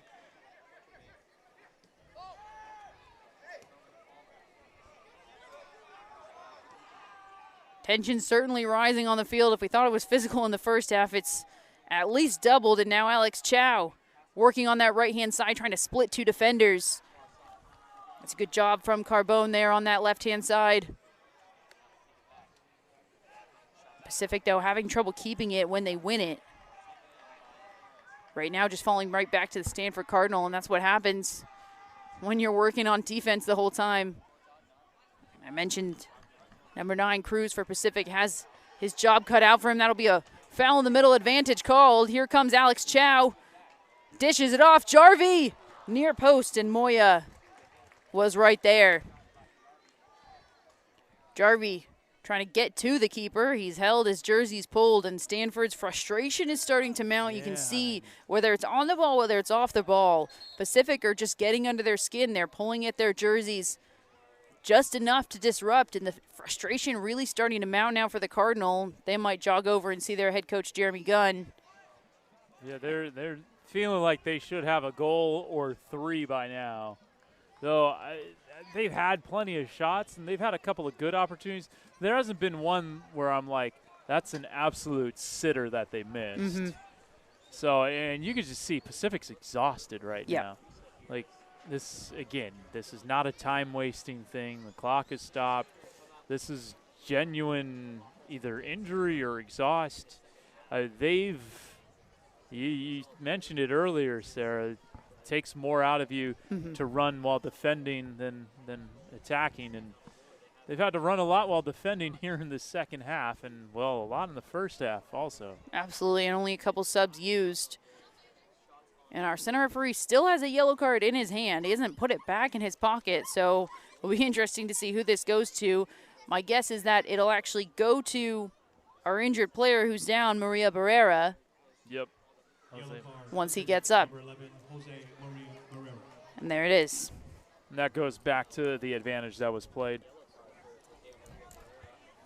That's a good call. Feels like so long ago. Yeah. It was 2 clock stoppages ago, I think. Yeah. But make no mistake, this clock stoppage, fouling, for whatever reason, however the clock is being stopped, it plays to Pacific's advantage. It messes up the momentum for the Stanford Cardinal. It throws them off a little bit. Now they have to reset. They have to get back in their flow, back in their momentum.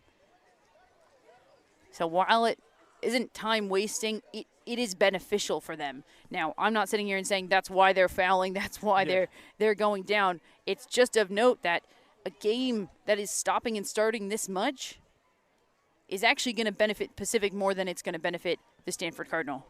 Yeah, no, that's certainly a fair point. I needed a couple subs in, including Carlos Maldonado. Zion Vaughn, their goal scorer in the first half, still waiting to come on. And now that sub will be made. And it looks like Maldonado will come on for Maria Barrera. Number 23, Zion Vaughn.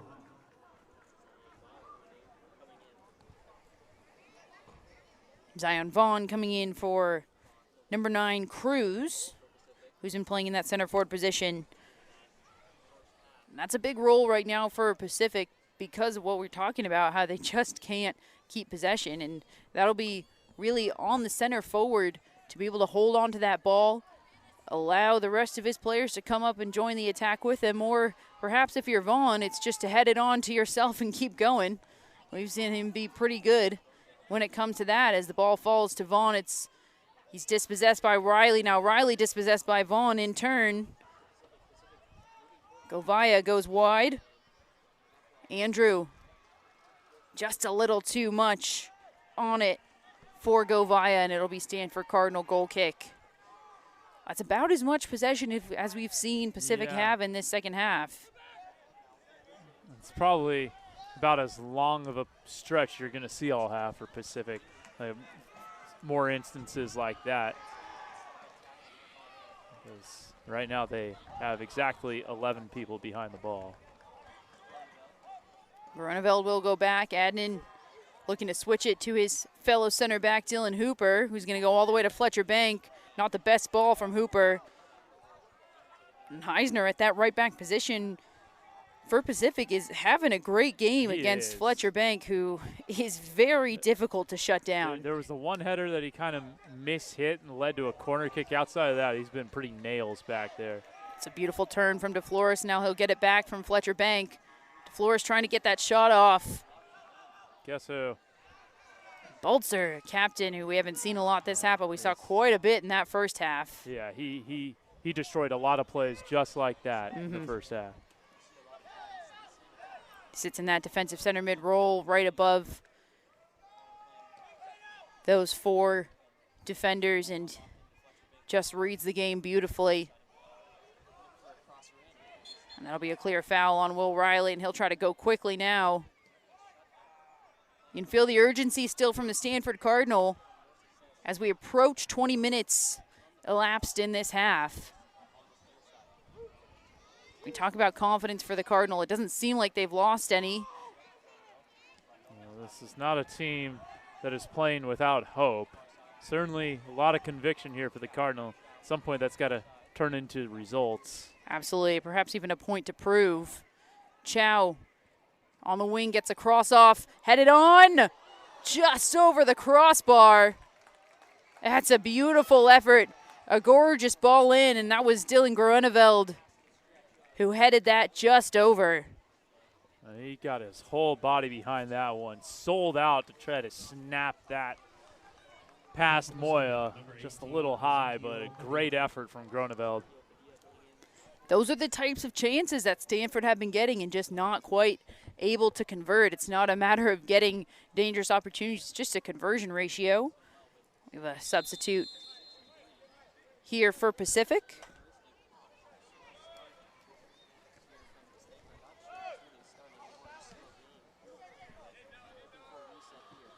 It looks like Carbone, number 18, comes onto the field.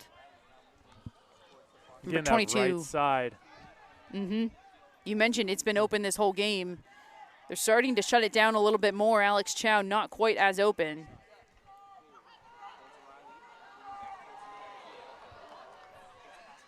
Will Riley doing Will Riley things. Onto DeFlores. Chow picks up the rebound. Stanford trying to keep this alive. Palmer Bank, and he'll reset now. Here's Will Riley.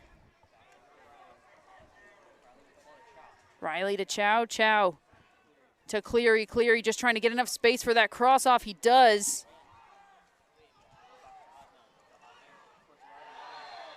And that'll be a foul called against Pacific. This all started because the Pacific defender slipped, and it allowed Riley to play that ball into DeFlores.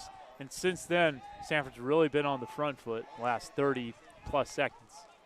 We talked about how key Will Riley is to this team, and we're really getting that on full display today. He has been everywhere. He's the engine. He's back on defense. He's pulling some strings on offense now, especially with some players out that are usually pulling those strings. And the freshman, Alex Chow, the lefty, will stand over it alone. A dangerous opportunity here for the Cardinal. Here's the ball in. Adnan almost was on the other end of that. He was lurking. There was nobody sitting on him, and now Pacific still can't clear the ball out. They finally do. Nobody's there. Schnebly so far off of his line. It almost looked like he was going to take that with his hands. And another demonstration of his field skills today. Second time he's chested a ball down. He was 45 yards away from goal there. That just kind of shows the sense of urgency Stanford has right now. And just how confident they are that they can keep this ball in this half. Fletcher Bank working on this left-hand side. Here's the cross in. Nobody's near post. Palmer now will give it back to his brother.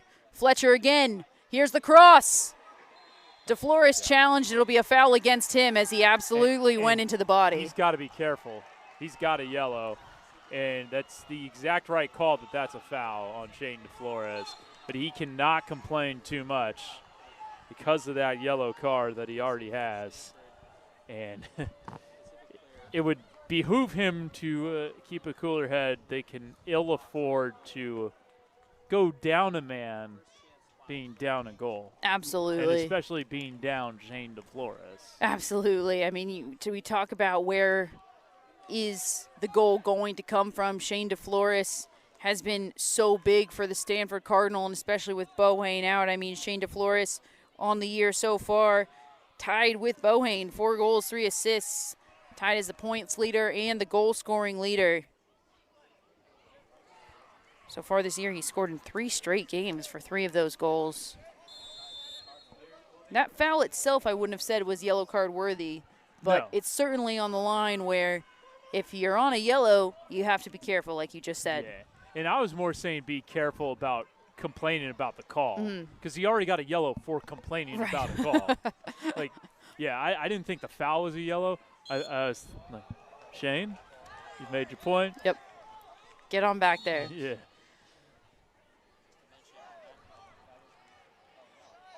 So Stanford Cardinal will take over once again.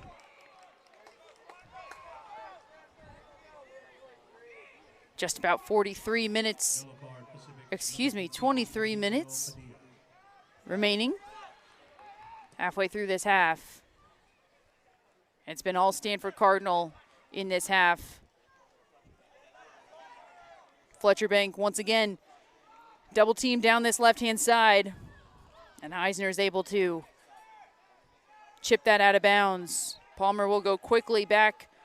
Dylan Hooper. Here's the long cross in, headed on.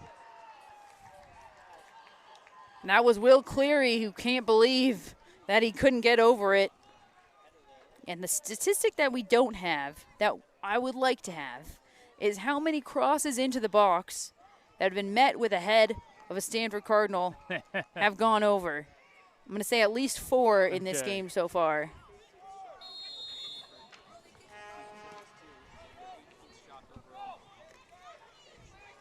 Long ball headed on. Pacific just trying to get some possession and get back in their attacking formation now. And we have a player down in the middle. I did not see what happened, but it looks like that's Dylan Hooper, center back, in a lot of pain and not happy about it. He let out a primal scream there. Yeah, Kevin, you didn't happen to see what happened. That was I off did the ball. not. My attention turned to him with the scream. Now, hopefully he's okay. The way he's sitting Makes you looks think to be he's all okay. right. Yeah. Dylan Hooper, so key for this Stanford Cardinal team. Talk about minutes played, third most minutes played on this team. His fellow center back, Noah Adnan, and Fletcher Bank, who we've seen working down this left-hand side, are the only 2 players with more minutes than him, Rowan Schnebley aside, because we won't count the goalkeeper minutes. That's how key he is, really, to this Stanford team. So I believe this is what the referees are going to take a look at. Again, we don't have the information as to what specifically they are taking a look at, but I have to believe that this is what they're taking a look at right now, and we'll get an answer and potentially a call, potentially a card, potentially no call. We already had this happen earlier in the first half when a Pacific player went down off the ball. They took a look at it, saw nothing there, and we just restarted. So we obviously could see that as well. And as we wait, I'll let you know what Stanford Cardinal have coming up next. This team just closing out the season now. After today, it's 2 more games, both at home. They'll host North Carolina this coming Sunday, October 27th, and then to close out the regular season, it'll be the Cal Bears coming into town. Both of those ACC games, both of them absolutely huge for the Stanford Cardinal. Although Stanford sitting in second right now in the ACC, tied with Clemson on 12 points. And it's looking like, barring something major happening, Stanford Cardinal are sitting in a really good position coming into this ACC conference tournament, which you mentioned already. All of the teams make the ACC conference tournament here for men's soccer. Yeah, so one team gets a bye in the round of 15, the number 1 seed. The other 14 teams play for the final 7 spots in the quarterfinals. And so if Stanford finishes 2 through 8, which they're going to, I mean, if they don't finish 1, they're certainly going to finish 2 through 8. They're going to host a first-round game, which would be on November 6th. And I believe if you tune into that, I think it'll be the 2 of us back on it. Lucky or unlucky you, however you I was going to say, hopefully that makes you want to tune in more. And it looks like we're going to get a player called over for the to the referee, number 18, Padilla, and this will be a straight red card. It's a red. So again, we don't have the ability to see the replay. We don't have what they have over there. But Hooper was yelling for good reason, apparently. Yeah, and especially if it's off the ball, that's something that it doesn't take much, because if it's an off-the-ball foul, and when I say off the ball was clear on the other side, and this happened in the middle of the field, it doesn't take much for it to be a straight red card. Well, the gargantuan task got that much bigger for Pacific. They were already up against it, trying to defend out against the Cardinal. Now they have to do it down a player. I was going to say that certainly changes things. Stanford have already been in possession. So, Kevin, what do you think? Is this park the bus time for Pacific? It is bunker down. Yeah, you get that Lux Bus America, and you put it right in front of the goal. Riley. Hooper's going to go for it. And when you're a center back, you don't get a lot of opportunities to shoot. And I think he wanted that one, especially after being fouled. And so Moya will take this goal kick for Pacific. Yeah, there isn't a Greyhound big enough that they could put in front of the goal as far as the Tigers are concerned. Now, breaking down a low block is, in my opinion, one of the most difficult things you have to do as an offense in soccer. Stanford themselves have been on both sides of this. They had to park the bus once when they went down a player. That was in an ACC matchup as well. Excuse me, not as well. Jackson Keel, that was his first red card, serving the second red card suspension today. And he's being missed right now. They could use someone with his attacking skills. Chow into the box. Nobody's there. Baltzer's going to try to clear it. To who, we don't know. And once again, we see Dylan Hooper go down off the ball. And now Pacific again just trying to clear that out. Vaughn is the sole forward up top for Pacific. He's got a lot of work to do if he can even get on the ball. But with 10 players now, something tells me Pacific is going to be doing a lot of this half. Here's the cross in. Headed on, Groeneveld! Cleary to Groeneveld, and the Cardinal have equalized. Just a beautiful ball in from Dylan, and being down a man, Pacific didn't have enough players to mark all the traffic coming onto the box, and Dylan Groeneveld just ran into that perfectly. And look, both ways is perfect. You say tomato, I say tomato. You say Groeneveld, I say Groeneveld. It's all the same, and he got a big goal there. Yeah, and you mentioned that right side had been open, and Will Cleary, the right back, had been getting himself well up that pitch. And that cross coming in from that right back, Will Cleary all the way down on the touchline, and he picks out Groeneveld perfectly. We've literally been told both ways are to pronounce it are fine. Yes. And I'm just lazy, so I'm saying one less syllable. So congrats to Dylan on his first career goal.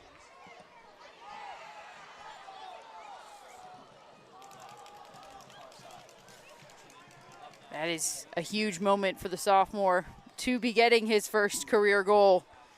The job's not done yet, though, for the Stanford Cardinal. They're hungry for another. Locked at 1 now. Just under 20 minutes to play. And it's certainly starting to feel like the Stanford Cardinal are out to make a statement in these final 20.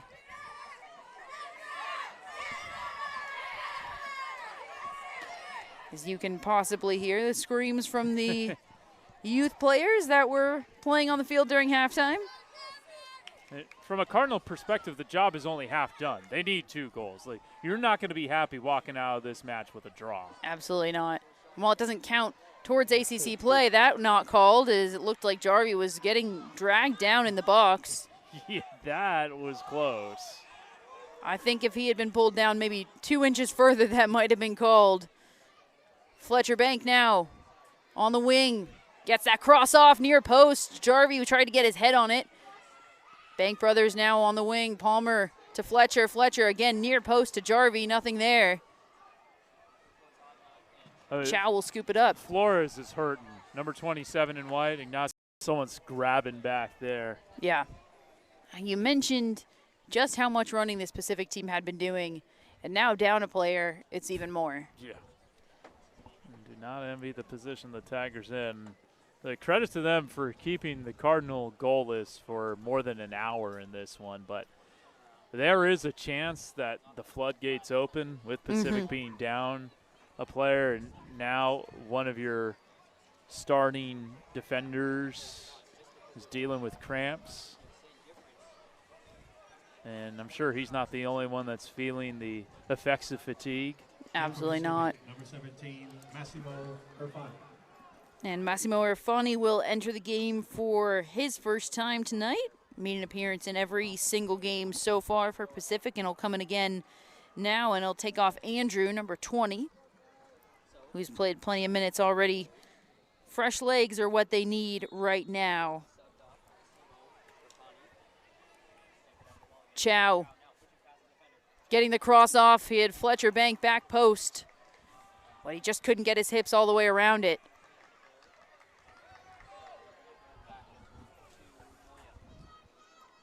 Well, a valiant effort here from this Pacific Tigers team, who still sit locked 1-1 with the current number 2 team in the nation. Pacific having a tough season so far, but you see what they can do.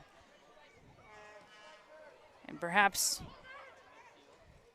growing as a program as they close the season. Stanford aren't done yet, though. Groeneveld will go backwards. You look at the stats here for this game. Still 2 shots for Pacific. First shot was that one on goal that resulted in a goal, and the second one was trying to chip Rowan it's Schnebly. Really one shot, if we're being serious. That was 50 yards out. Hooper goes wide. Riley into the box, headed on from DeFlores and just over. And you look at Stanford's stat line now, 20 shots, 7 on goal. It's just, they have so many options that even though they don't have Jackson Keel, Now they have plenty of goal scorers. all but 2 field players who have played this year have contributed a goal or an assist. It's incredible. 10 different goal scorers. 7 of them have more than 1 goal on the season.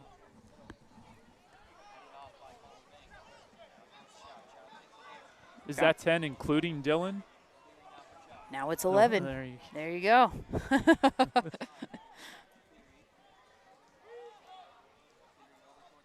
You look at the space here, what the Stanford Cardinal are looking to do, and now Fletcher comes back to get it. It's a good turn from Riley in the box. That touched a little too long, and that's good defense once again from Baltzer, who's been everywhere for Pacific. Him and Heisner, who just now clears it. Govea up to Vaughn. Vaughn covered well from Noah Adnan. Now Palmer Bank will send it back to Adnan out of pressure for the Stanford Cardinal. And what does it feel like is on the line for the Stanford Cardinal, both literally and not literally, because this isn't an ACC game.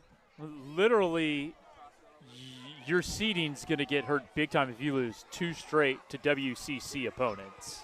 Of course, that can impact your NCAAs. Yeah, that's what. Yeah, NCAA seeding. I mean, if you want to host, and if you want to host as long as you can, as deep into the tournament as you possibly can, got to win this one. Jarvie goes down, somehow still gets a shot off even though he's down. Calls for a foul, and they won't get it. Now he's going to have to chase Moya, who's going to be playing that game because the name of the game for Pacific, who are playing a man down right now, is just kill that clock. And it feels like it's even more important for Stanford to host as many games as they can this year because of all of the travel that they've already been doing this year. They're going to have to go to North Carolina if they go deep into the ACC tournament. That's going to finish up in North Carolina, so it's another trip potentially on the horizon. And they're going to need to go as deep as they can in that tournament, again, for their NCAA seeding. And that's a beautiful ball from Shane DeFlores, just flicking that onto Chow as he was getting a shove in the back, and now Chow into the middle. Once again, that was Baltzer who headed it out. That's a shot there from Cleary. He has an assist. He was looking for a goal, and now Fletcher Bank trying to get that cross off, and he wins a corner kick. The sixth of the half now, or excuse me, the sixth total for the Stanford Cardinal, the fourth of the half. And now Alfonso Tenconi-Gradius will check into the game in place of Duncan Jarvie. Corner kick, Stanford number 8, Will Riley. Will Riley to take this with his right. It'll be an in-swinger from the righty. Alex Chow providing the short option for him.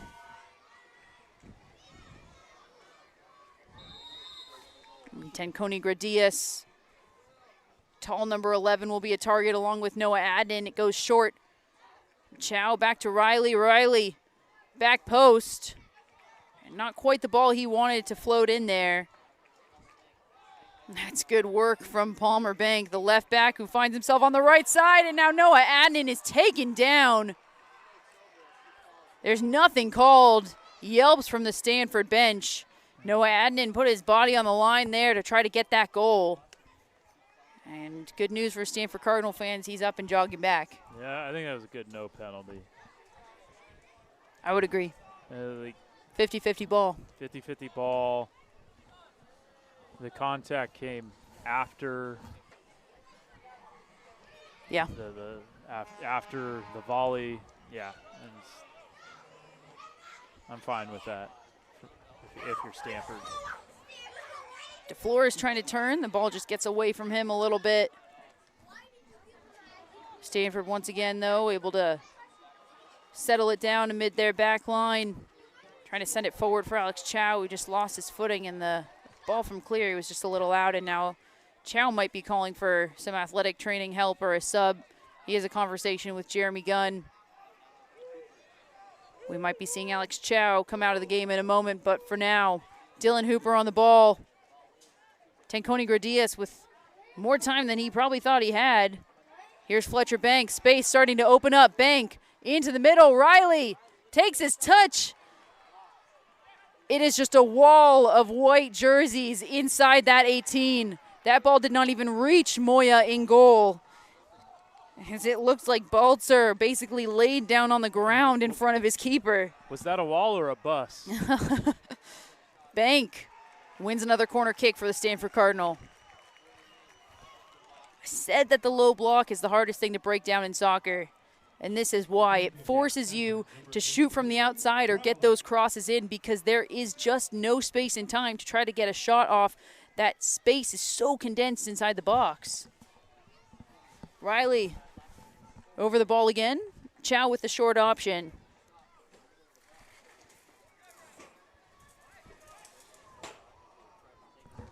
Time is ticking down for the Stanford Cardinal.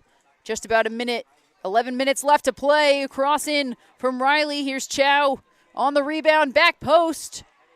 Not cleared out yet with the turn. Fletcher Bank. Oh. And it's somehow cleared off of the line. That was Heisner. That was the right back Heisner.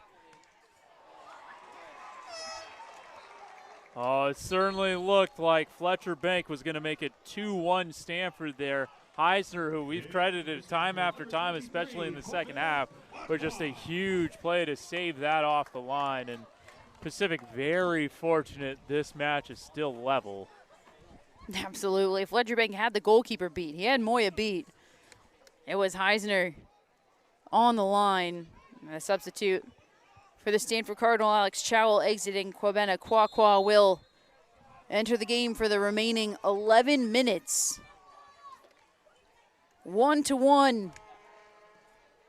Pacific with the goal in the first half. Stanford Cardinal equalized, and now they're looking to go ahead, and that's just a miscue there from DeFlores. That goal kick was not what Moya had in mind.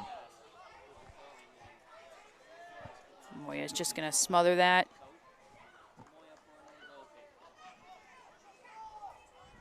We've got 6 yellow cards and 1 straight red card. 25-2 in shots. Just domination from an attacking perspective. Sometimes stats don't paint the picture of the game. I would say in this case, they absolutely do. Yeah. Eisner with a long throw into the middle finds Baltzer. One of the few bouts of possession we've seen Pacific have in this second half.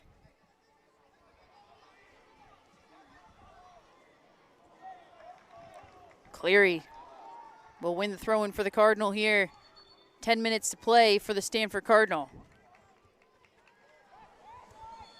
Now these teams have faced a few common opponents. We talked about the University of San Francisco game. We mentioned that quite a bit, as well as UC Riverside and UC Davis. Those Riverside and Davis games were the 2 games on the year that Pacific has won. So actually, across all 3 teams that they have in common, all 3 opponents, equal results, 1 loss and 2 draws for both teams. Or excuse me, 1 loss and 2 wins for both teams. Sometimes the transitive property perhaps does apply. Sometimes. Bank back to his brother. And they'll swing it through senior captain Noah Adnan. Kwa with a beautiful cut in. Kwa. Ooh. And now looks like it was a cross, but it also at the end looked like it had the spin on it to maybe float into that back post. Yeah, Moya doesn't touch that. It's going in or hitting the crossbar. Kwa has not scored in his collegiate career. He's got an assist on the year. The redshirt junior has 0 goals on his collegiate career, so what a goal that would have been. He had a great opportunity in the first half to score too. He's got that space. Here he is again. Kwa trying to take it line. Now we'll cut it back, trying to find Cleary. Groeneveld to Kwa, who keeps it in, gets the cross off. Tenconegro Diaz off of the crossbar. Or was it the post? It doesn't matter. Groeneveld. He'll keep it. Back to Riley. Palmer Bank with a bit of a long touch, and he'll just reset it back to Dylan Hooper. Hooper all the way in, far post, headed down, and Moya all over it. And that was Will Cleary, the right back, getting on the end of that, and he's been getting up the field all game long. And we'll pause again because we've got a Pacific player down. That's Zion Vaughn. That is the 9th save for Moya now, who's just seen so much traffic in front of him. He's done an incredible job to keep this a 1-all match. And yeah, that was a really nice job by Kwa working in tight spaces alongside kind of near the far corner flag to get that cross off, and it turned out to be a very dangerous cross indeed. Good to see Vaughn up and okay, and we might see more of that because of just how much running this Pacific team is doing. Starting to cramp here and there. Moya, you mentioned 9 saves on the night. We already talked about his stat line already this year. He had 47 saves coming into this game. Well, he's got nearly 20% of that here tonight.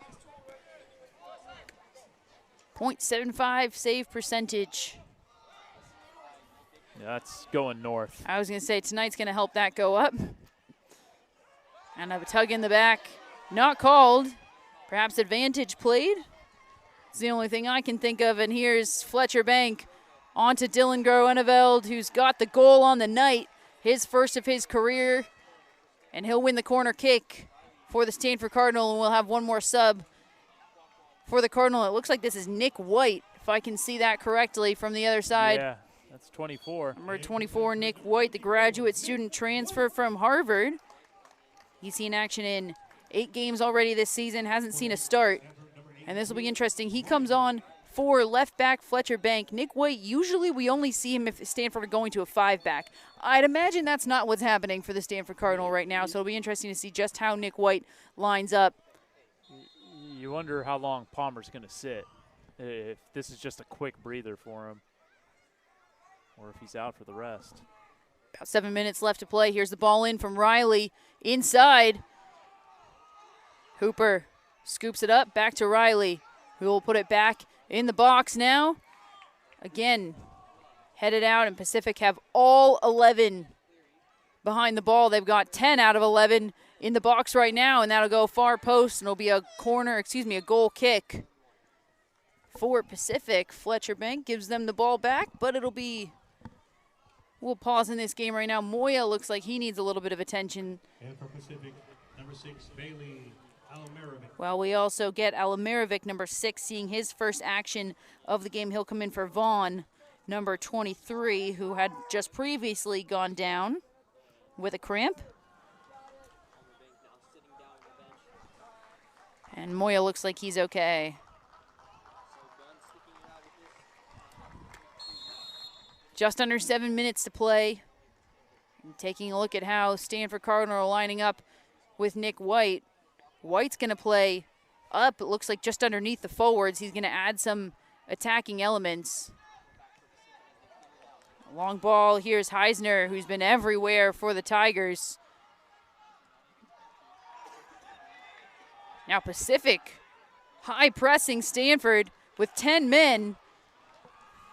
Now they'll have to get back quickly. Here come the Stanford Cardinal. So it looks like Nick White's going to provide an aerial presence for the Stanford Cardinal, who are just having to resort to pinging balls into the box because of how many players Pacific put in their own 18, and a clear jersey pull is not called. They've not called a lot of those. Yeah, the whole game. Yeah.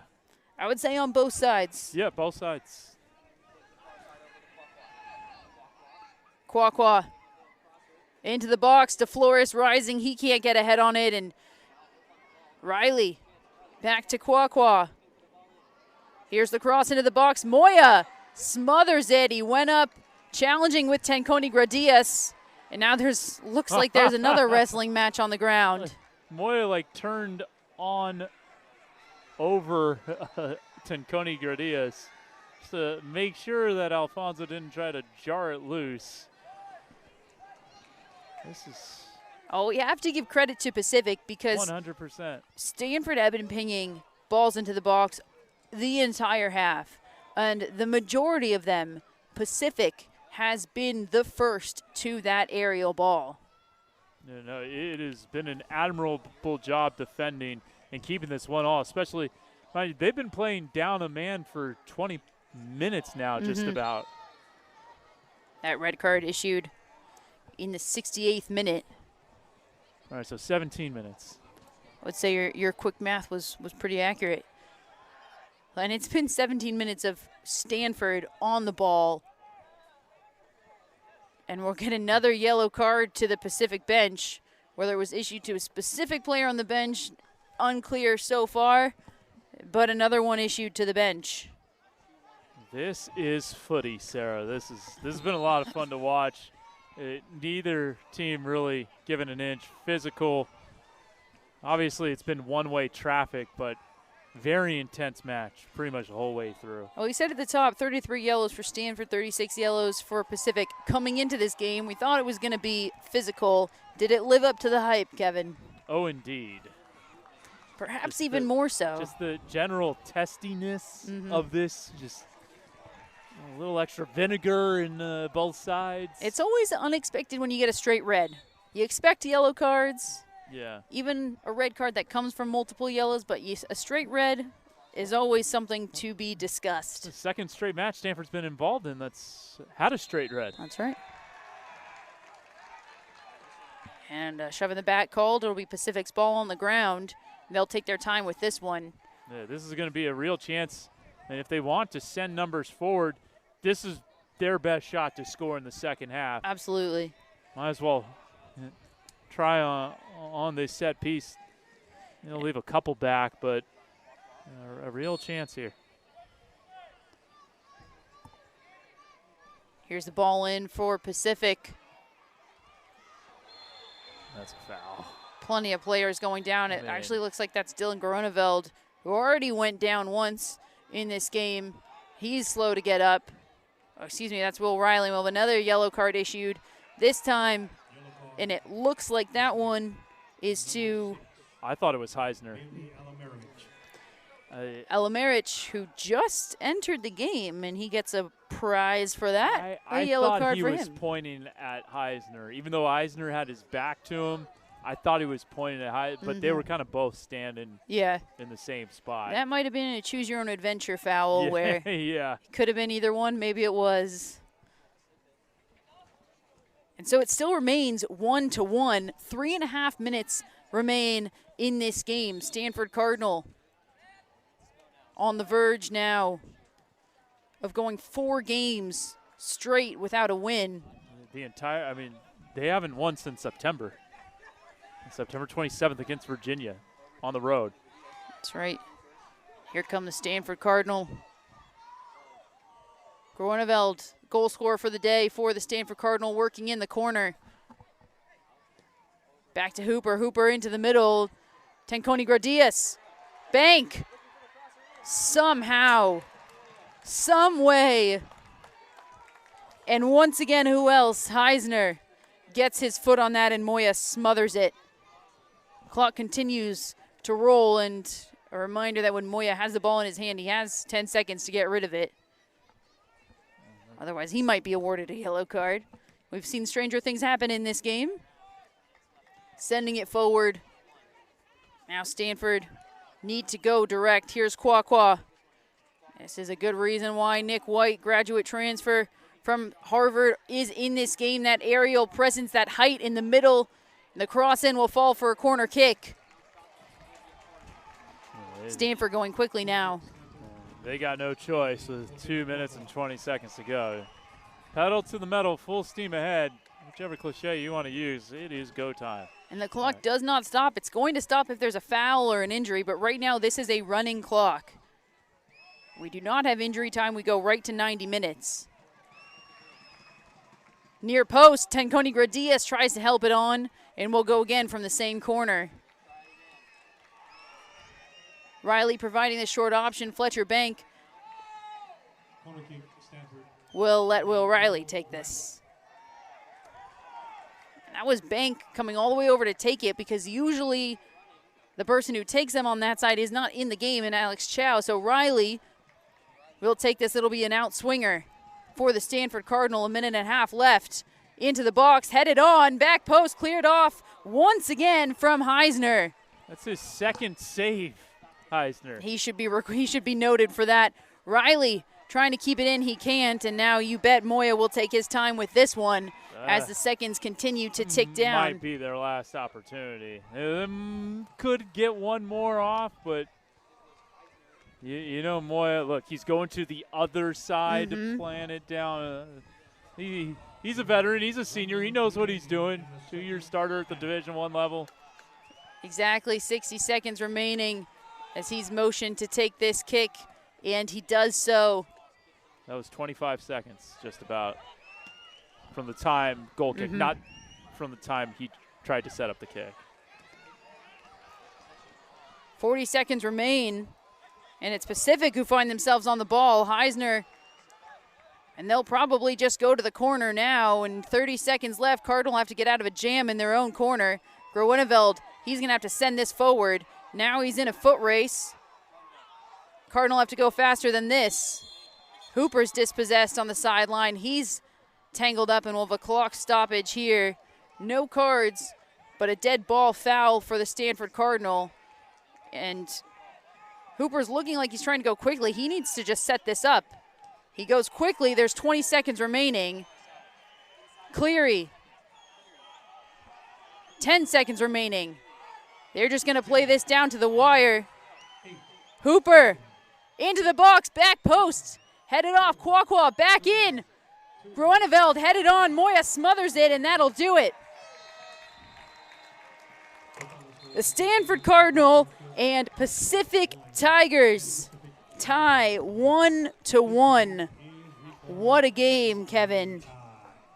That's going to be, they haven't updated the shots completely on stats yet. I think it's going to turn out to be 30 shots for the Cardinal. It is. 30 shots to 2, and really 1 shot, if we're being real. Technically, that second one was a shot from 50 yards. It was put on the frame, but it was one-way traffic. I'd say possession probably 70% plus in favor of the Cardinal would be my guess without having looked at it. And this team's just kind of snake bit right now. 4 matches in October, and they have only taken 3 draws, no wins. 0-1-3 in the month of October. Now they still have one